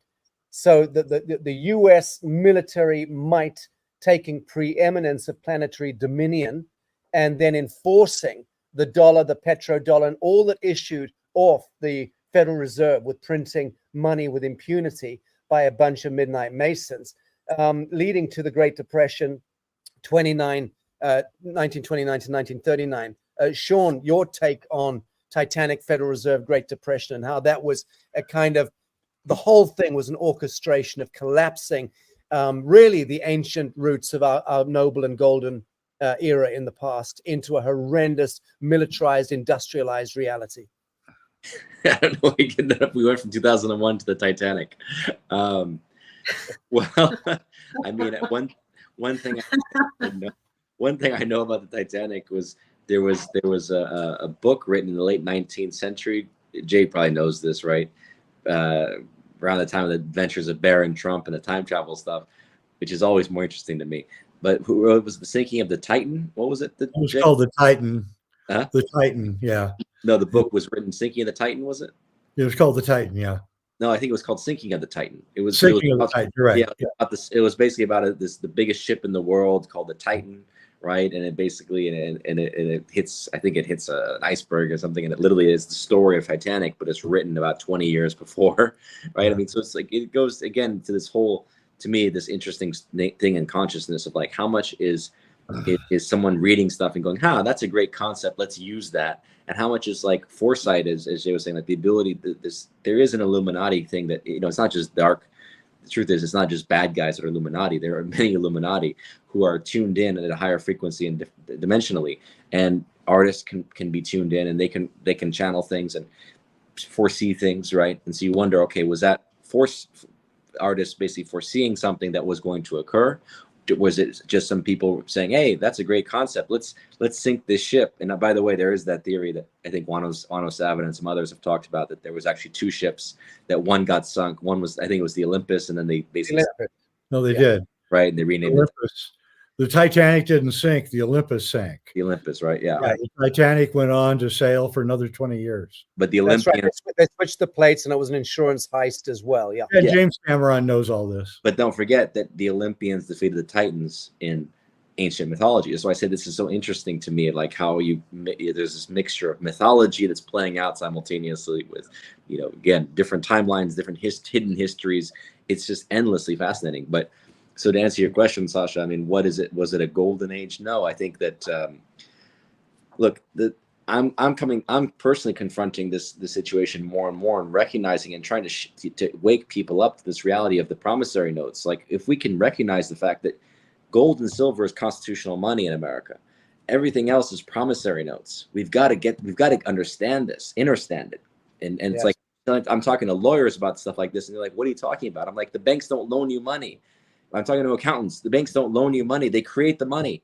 They don't know this. No one understands this concept. It's just basic. If you don't understand this about your reality, you cannot function in the matrix. Yeah, no, brilliant. And that's entirely correct. And that's the dream spell. But, time, money is tethered to time.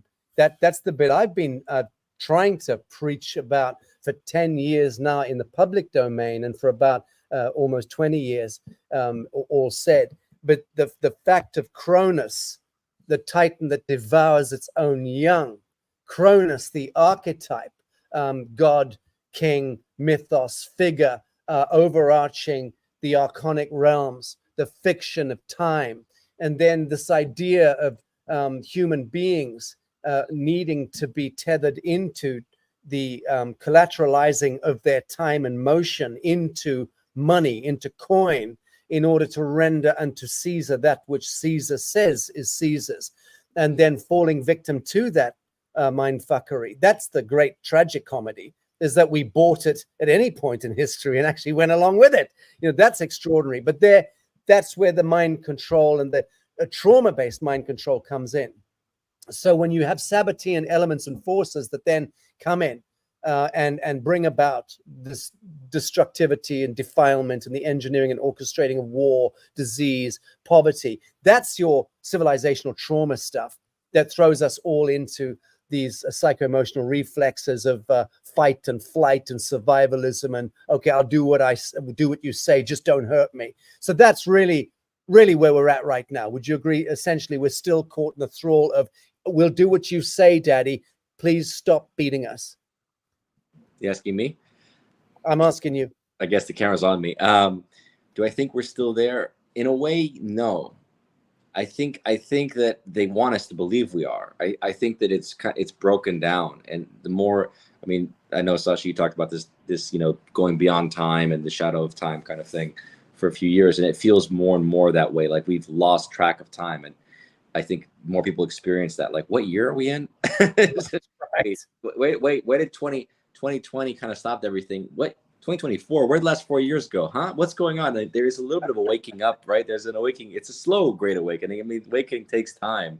In this, time is the wrong word, but it takes time to adjust energetically to this frequency shift that's taking place.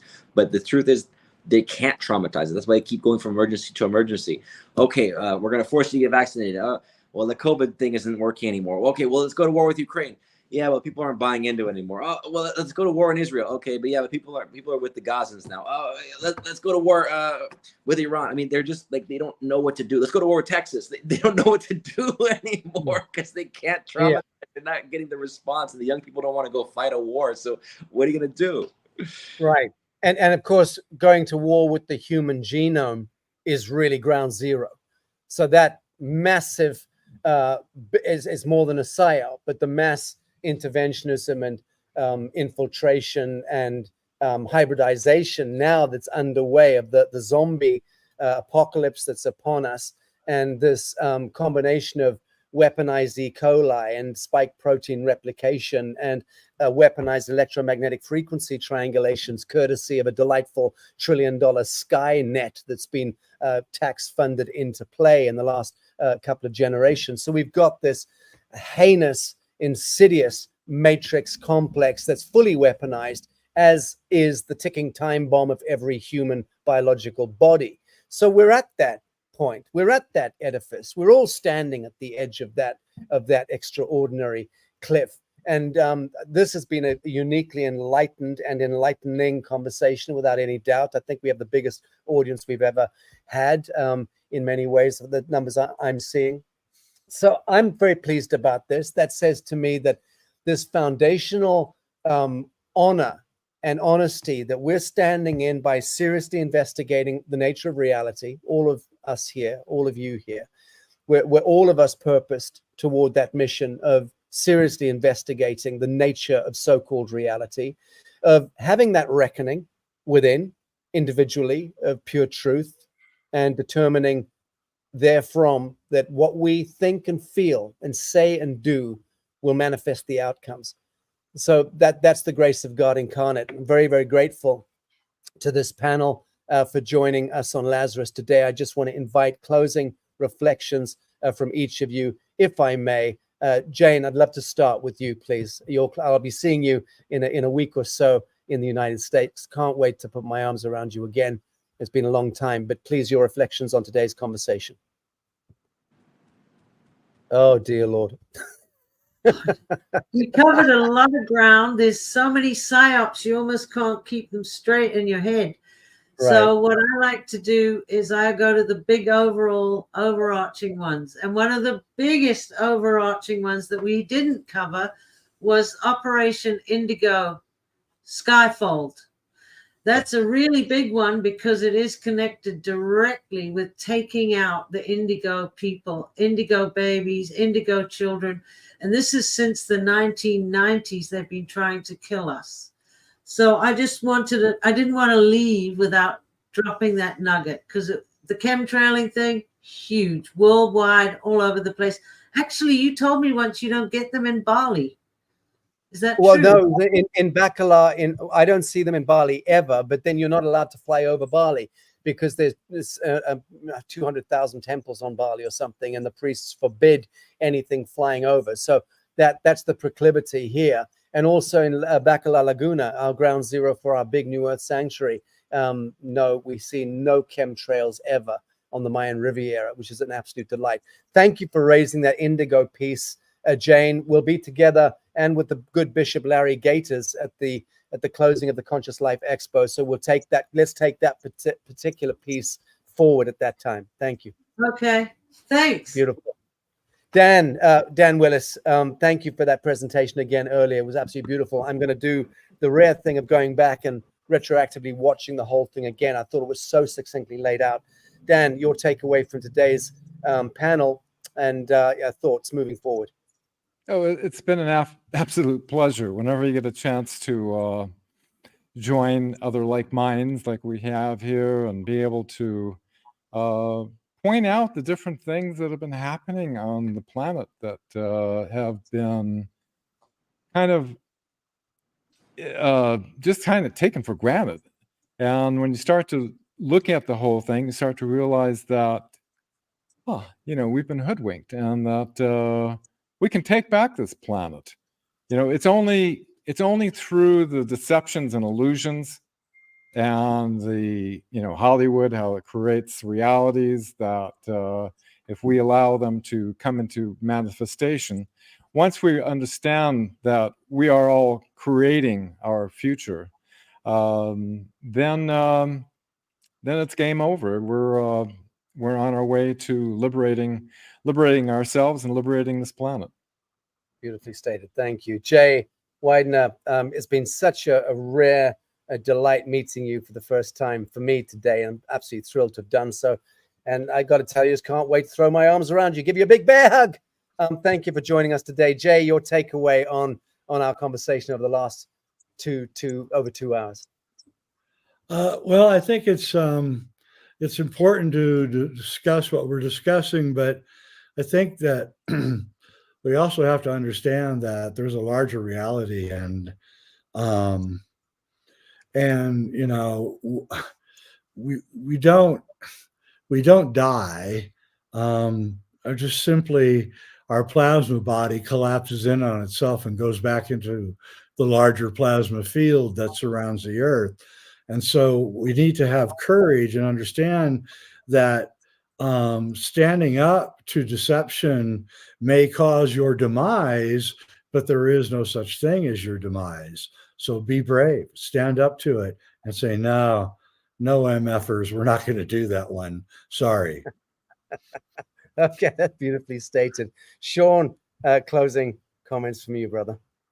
There's no close. There's just a continuation, right? Just to continue what Jay was saying. There is no death, and I think that's really the message that we have to embody, right? That this journey, it's like we are working with a body and an energy body that's an expression of the soul, and this is really this is the true battleground or the test, right? How much faith can you have in a realm where you don't have God standing there, any angels standing there holding you, putting their hands in, and they may be there, but you can't see them with your eyes, right? You can't see them with your 5 senses. You have to have that intuition, that faith. And so this is where we're at. We're in this realm of tuning in more and more to energy. And as those that are energy sensitive already have felt it, we're feeling it more and more every day. It's easier and easier to tune in because the energy of this earth is shifting and so rapidly.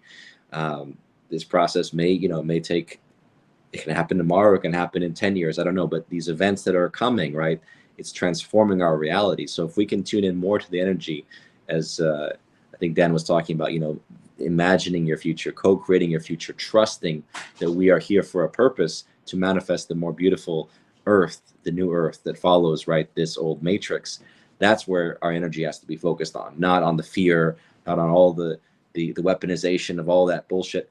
They can't win because at the energetic astral levels, they've already lost. So that which basically has occurred energetically in multidimensionally, it takes time to manifest in physical reality.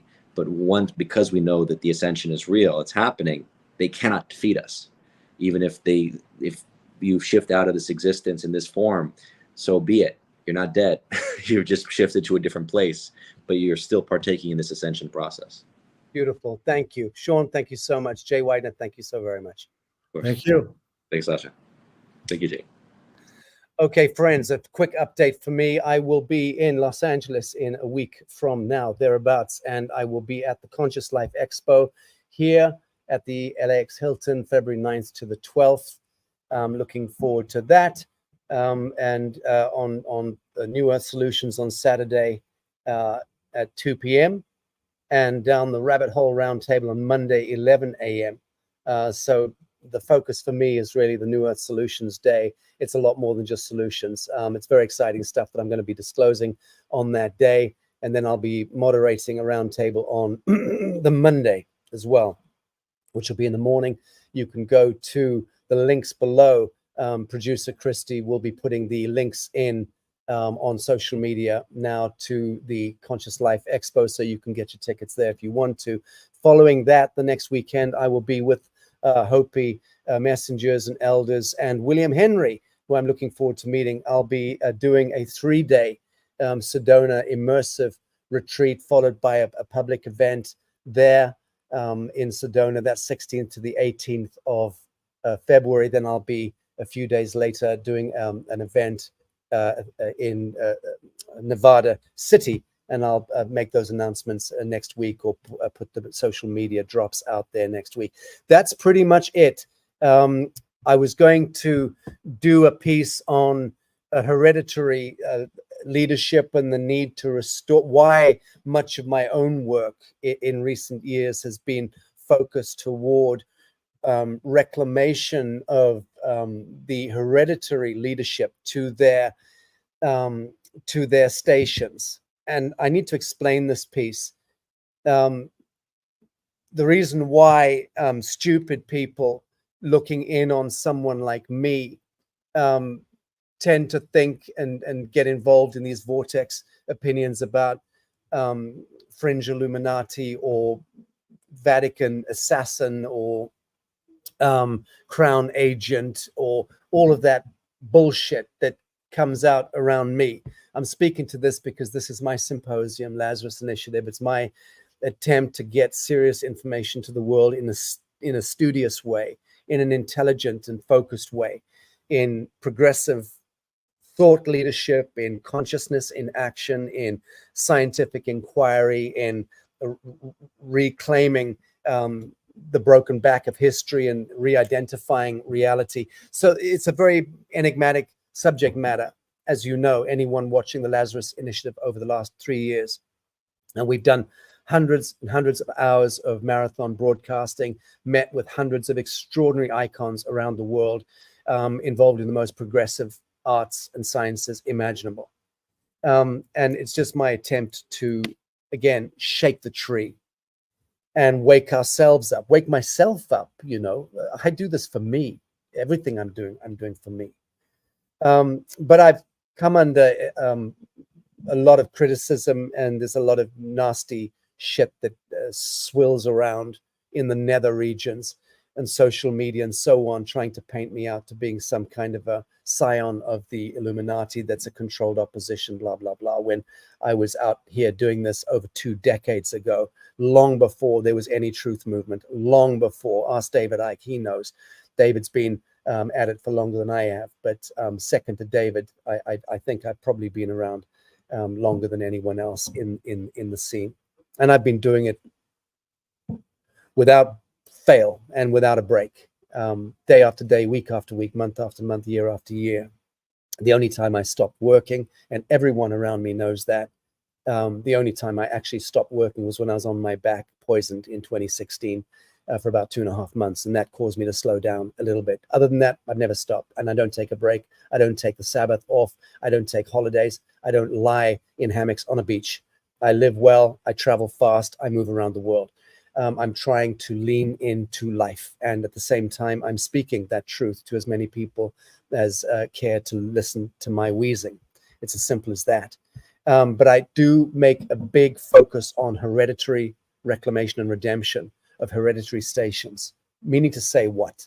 Meaning to say that there were 100 years ago, 75 years ago, up until round about the 1940s and 50s, there was a huge Game of Thrones that occurred, and the reshuffling of the deck it occurred really after the 1920s and 30s. Lawrence of Arabia, all of that. That was the British Empire going out and doing reconnoiter and reconnaissance of the Middle East and North Africa.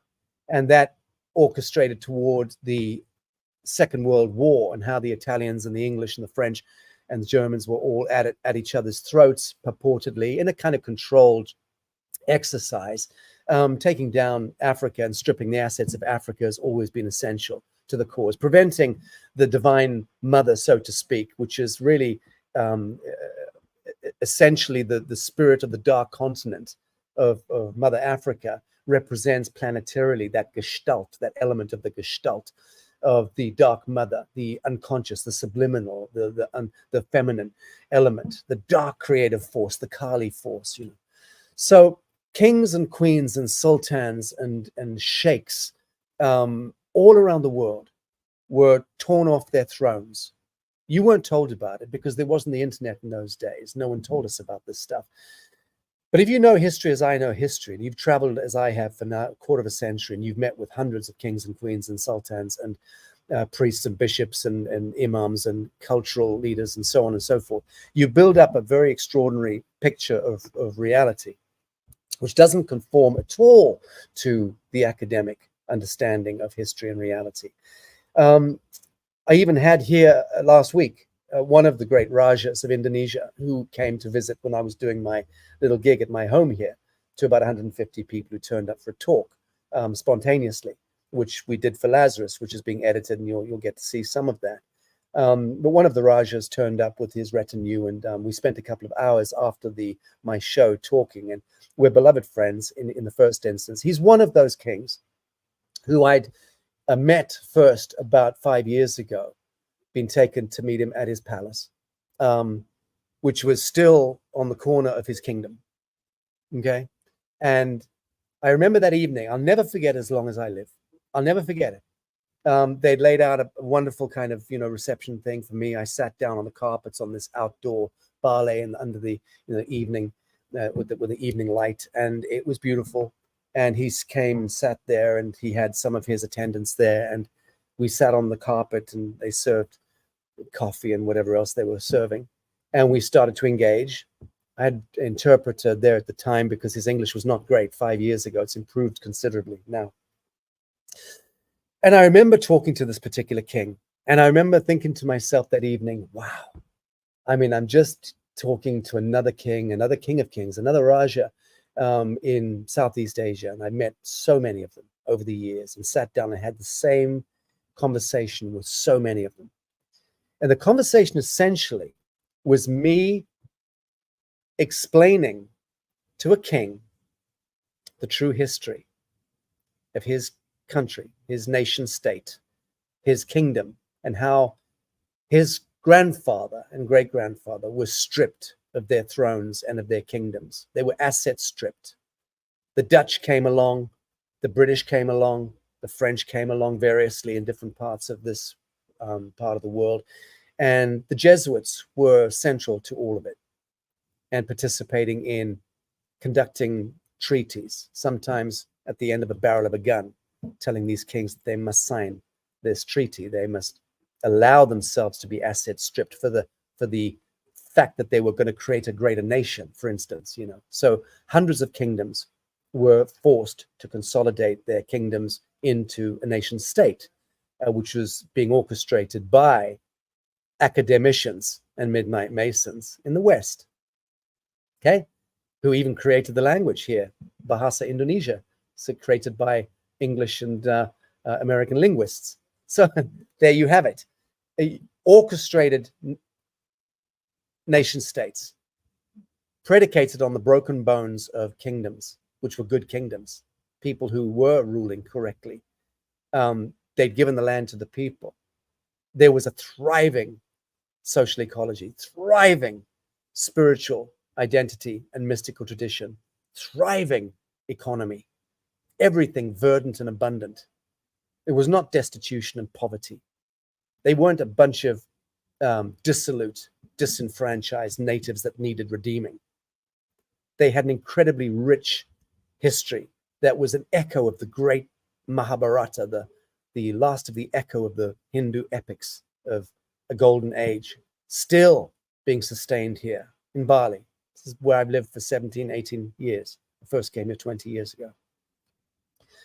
So I find myself sitting there in the evening light with this king, telling him the true history of how he had lost his kingdom and his father before him, who I met. I knew his father. He's dead now, the old king.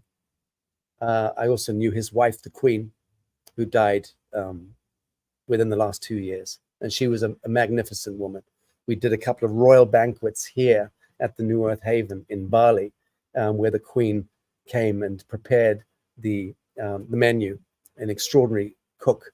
And we had people from around the world came and enjoyed a banquet where we relived the old days with a lot of heraldry and a lot of beauty and a lot of, we just dressed the place up. It was stunning. We did a couple of those banquets connected to that particular royal house to try to resurrect some of their fortunes.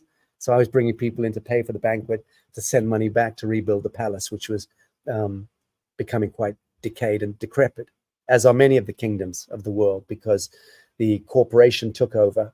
The British crown, Dutch crown, and all the rest of them simply stripped the assets, stole the beads, stole the gold, stole the land, gave them treaties saying, oh, well, we'll give you back your country in 100 years or 200 years. In the case of Philippines, classic example, Queen Salvacion Legazpi, who I know is the existing queen of Philippines, living in her palace with the gold in the basement, still unable to come out and claim back the country that was treated to her.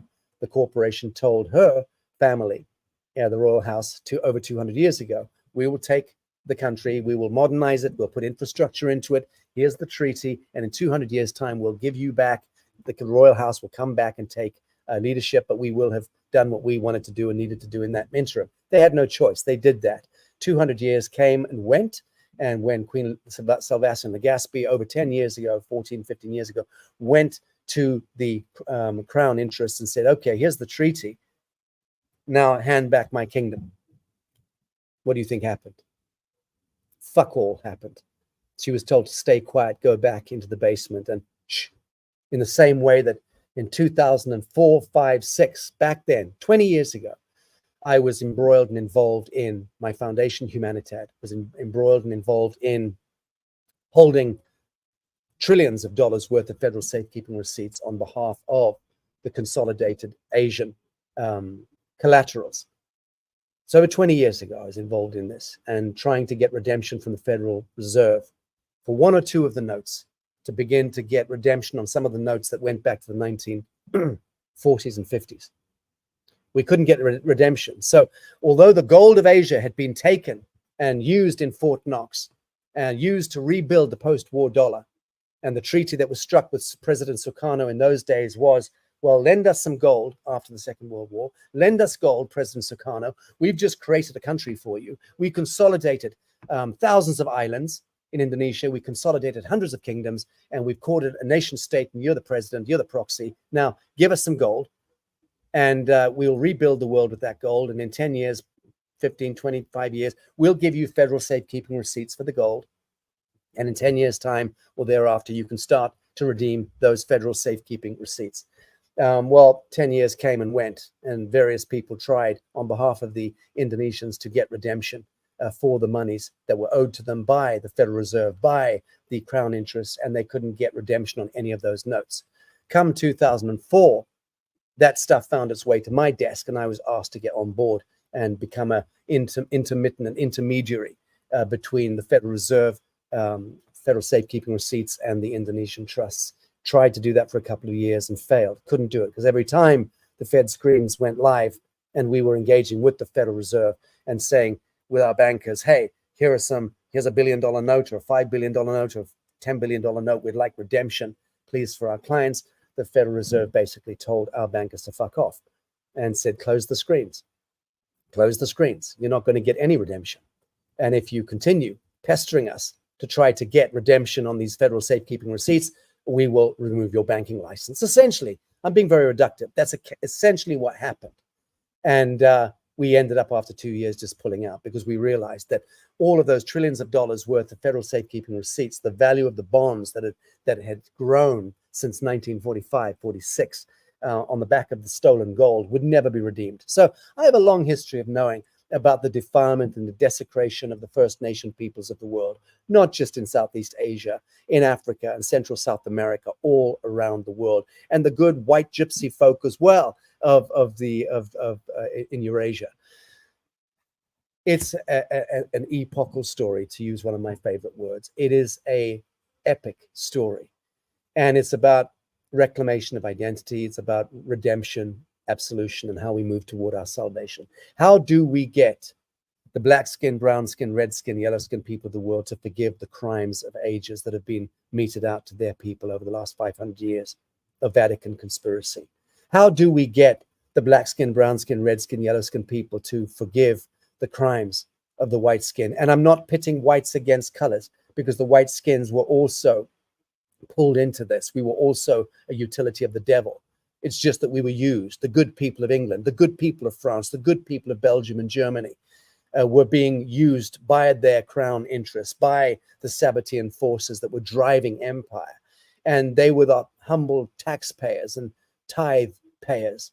So, you know, the white skins are in with that lot. So we're talking about how do we recover from 500 years of Vatican conspiracy, the wickedness, the evil of evil empire that brought about such a desecration of humanity and destroyed our golden age and destroyed our ancient memories of who we are, the majesty of who and what we are.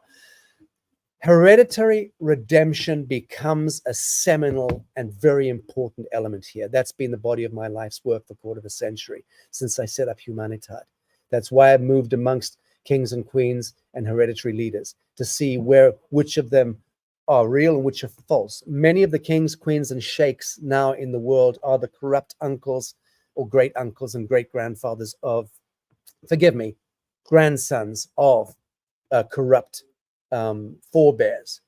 So in the 1950s, around about that time, the Game of Thrones was really happening after the Second World War. Those forces in the late 40s, early 50s, who were not in favor of this globalist satanic agenda, let's say a good king in Tunisia or Morocco or Algeria, he would have been taken off his throne and his corrupt brother or uncle put onto the throne, who was a sympathizer with the satanic agenda. So that happened throughout the Middle East and the Levant and North Africa in the late 40s, 50s. Game of Thrones, good kings and sheikhs being toppled and the corrupt family members or other elements coming in and taking the thrones, taking the palaces, taking over the nation states. So that's essentially what we have to recover from, because many of the good kings and queenly lines, they're still around. They have to, in a sense, reclaim their hereditary cultural heritage, and then they need to release it as well to humanity as we evolve into a species that doesn't need kings or queens or sheikhs or rulers or parliamentarians or congressmen and women of any order of magnitude, because certainly that's where we're getting. That's where we're going. We're moving beyond politics. We're moving to a realm way beyond factionalism and divisiveness and orchestrated politicking. And the events that are coming up, friends, in the next few short years, the events that are coming in a compression and are going to be on our doorstep imminently. Look to the skies, as I've been saying since the outbreak of COVID. Look to the skies, because you're going to start to see things. You're going to stand. Jay Widener just corroborated that.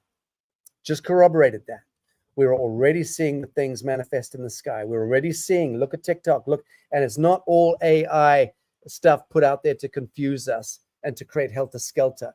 The reason why AI, Mid-Journey, all of that stuff is becoming so visible, and those creative AI programs are being gifted to the public now as a technology, it's precisely because the deep state want to now confuse truth and reality and be able to say, no, that's not such and such a politician raping a 9-year-old child. That's just an AI simulated event that was construed. So all of the forensic evidences that are a testament to much of the crimes of our political elites today will now be thwarted in courtrooms. Okay, very clever stuff because of AI Mid-Journey and AI interventionism. Very, very clever indeed. But pure truth will sustain one way or the other. There's no question about that.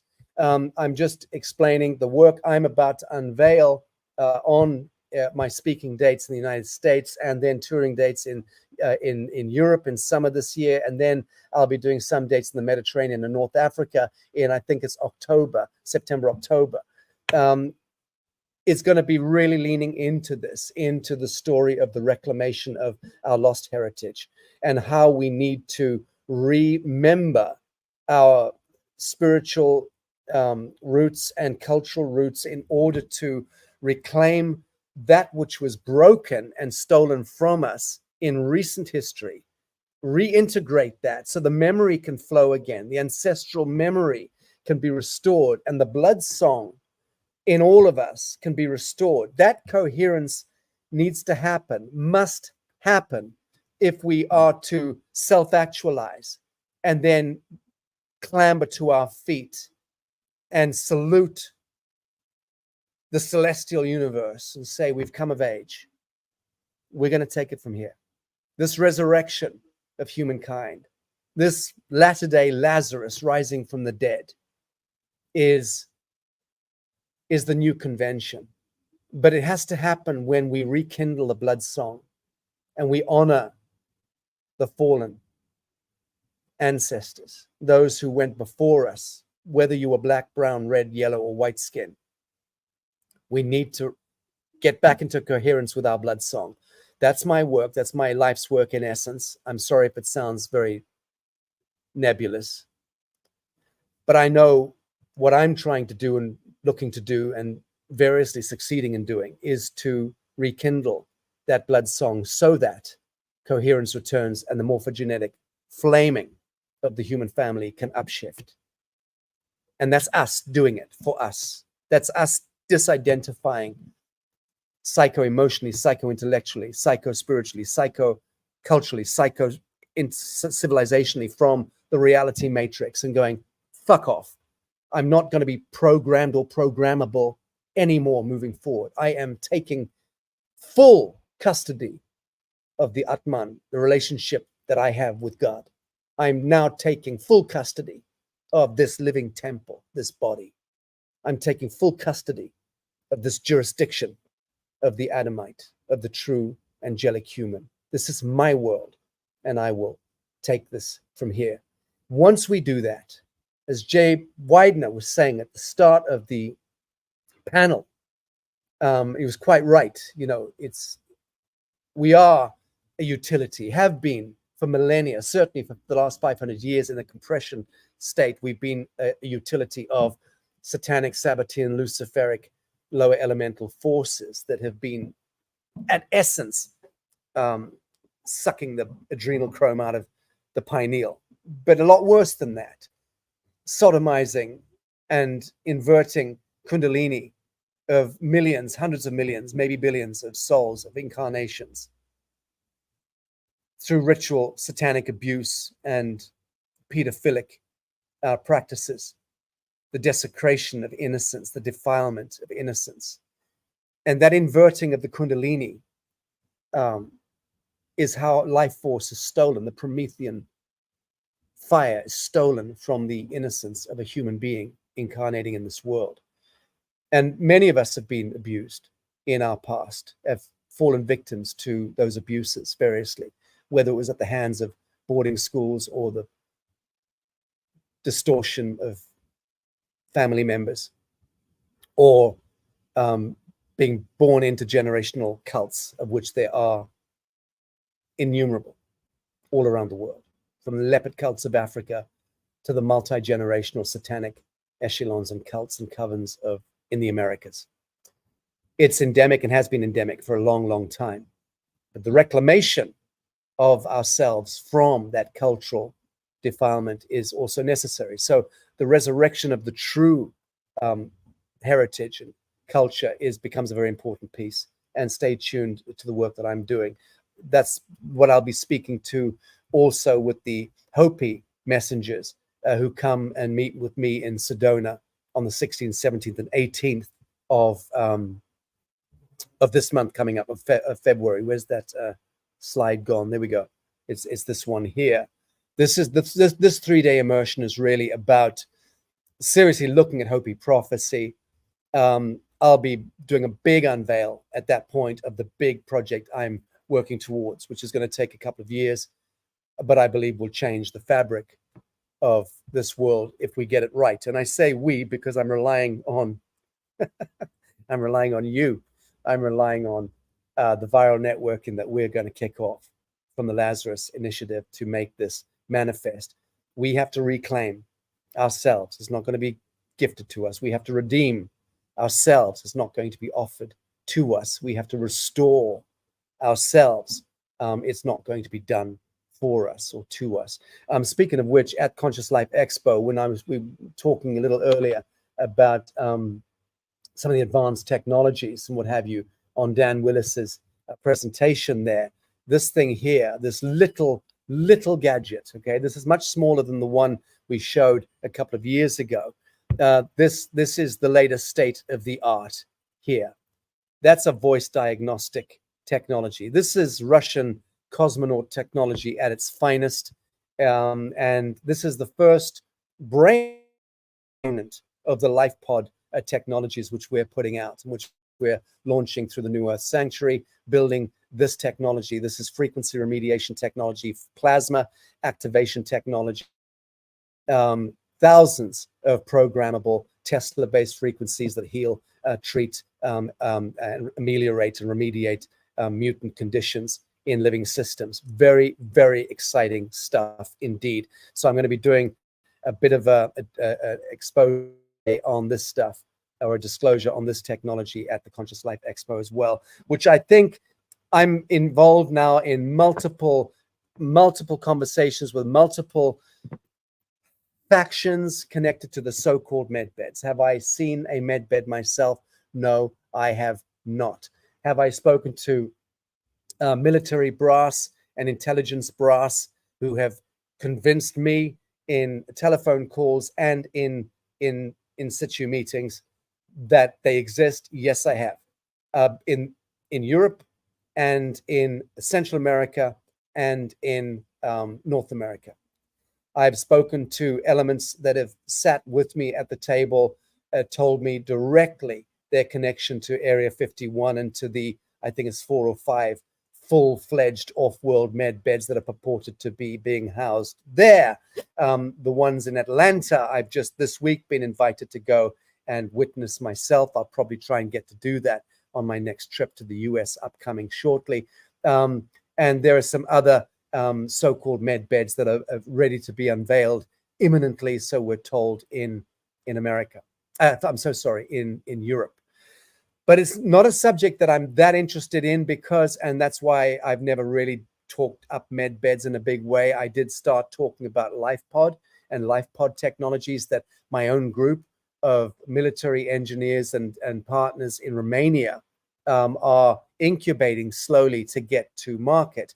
That was thwarted in the last year only because the New Earth Pharmacy came up. The microbiological breakthroughs that I stopped the LifePod thing and said, these patents connected to this microbiological innovation, which can essentially manufacture the antigens and antibodies to any condition in a short space of time. That's far more urgent, critical, and pressing. Let's throw our focus investment resources behind that and slightly put a pause on the frequency tech. So we've continued with the frequency tech. I'll make announcements on that in Los Angeles, but the microbiology is far more pressing. That's ready now and to market, as you of Lazarus know, the Lazarus Initiative members know. I'm very happy to say the fulfillment is kicking off this week. Finally, we did say January into February, and we're on track.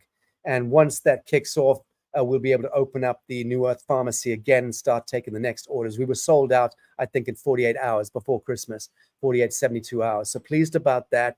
It's been a nightmare. I'll speak retroactively to it, or retrospectively to what we've been through. It's not fun at all, but it's happening. It's real time. It's beautiful. We're changing and going to be changing the human biome from the inside out. I'm going to be touring, and I'm going to be constrained. I will be muzzled. I will be completely kind of hog-tied and gagged and suspended upside down from the deep state ceiling, because the way these interests have weaponized our capacity to say the truth about treatments and cures.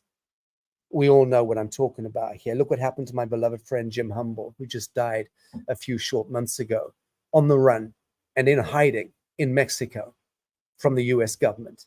Because why? Because decades ago, he discovered chlorine dioxide by mixing a bit of citric acid and sodium chloride together, and discovered an active molecule called chlorine dioxide that could cure you of malaria or HIV or anything else and get you off your deathbed, and if it was used in the right way. And of course, that was taken by him after he developed it further, working with friendly governments in Southern Africa. He then took that cure for the biggest disease on earth, malaria, took it to the United Nations, tried to give it to the world, and they then turned against him. And he ended up dying in his early 90s in hiding in Mexico.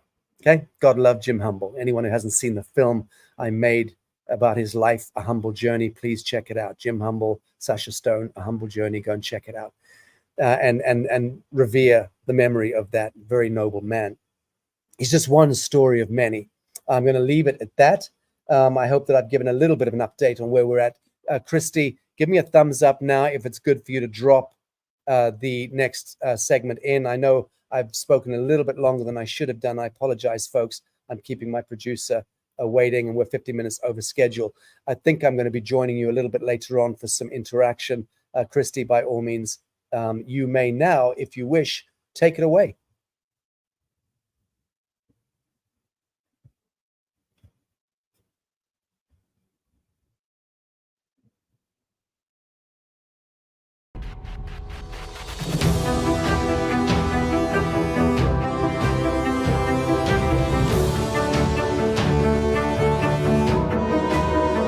Lazarus, greetings. Very happy today to be joined again by a good friend.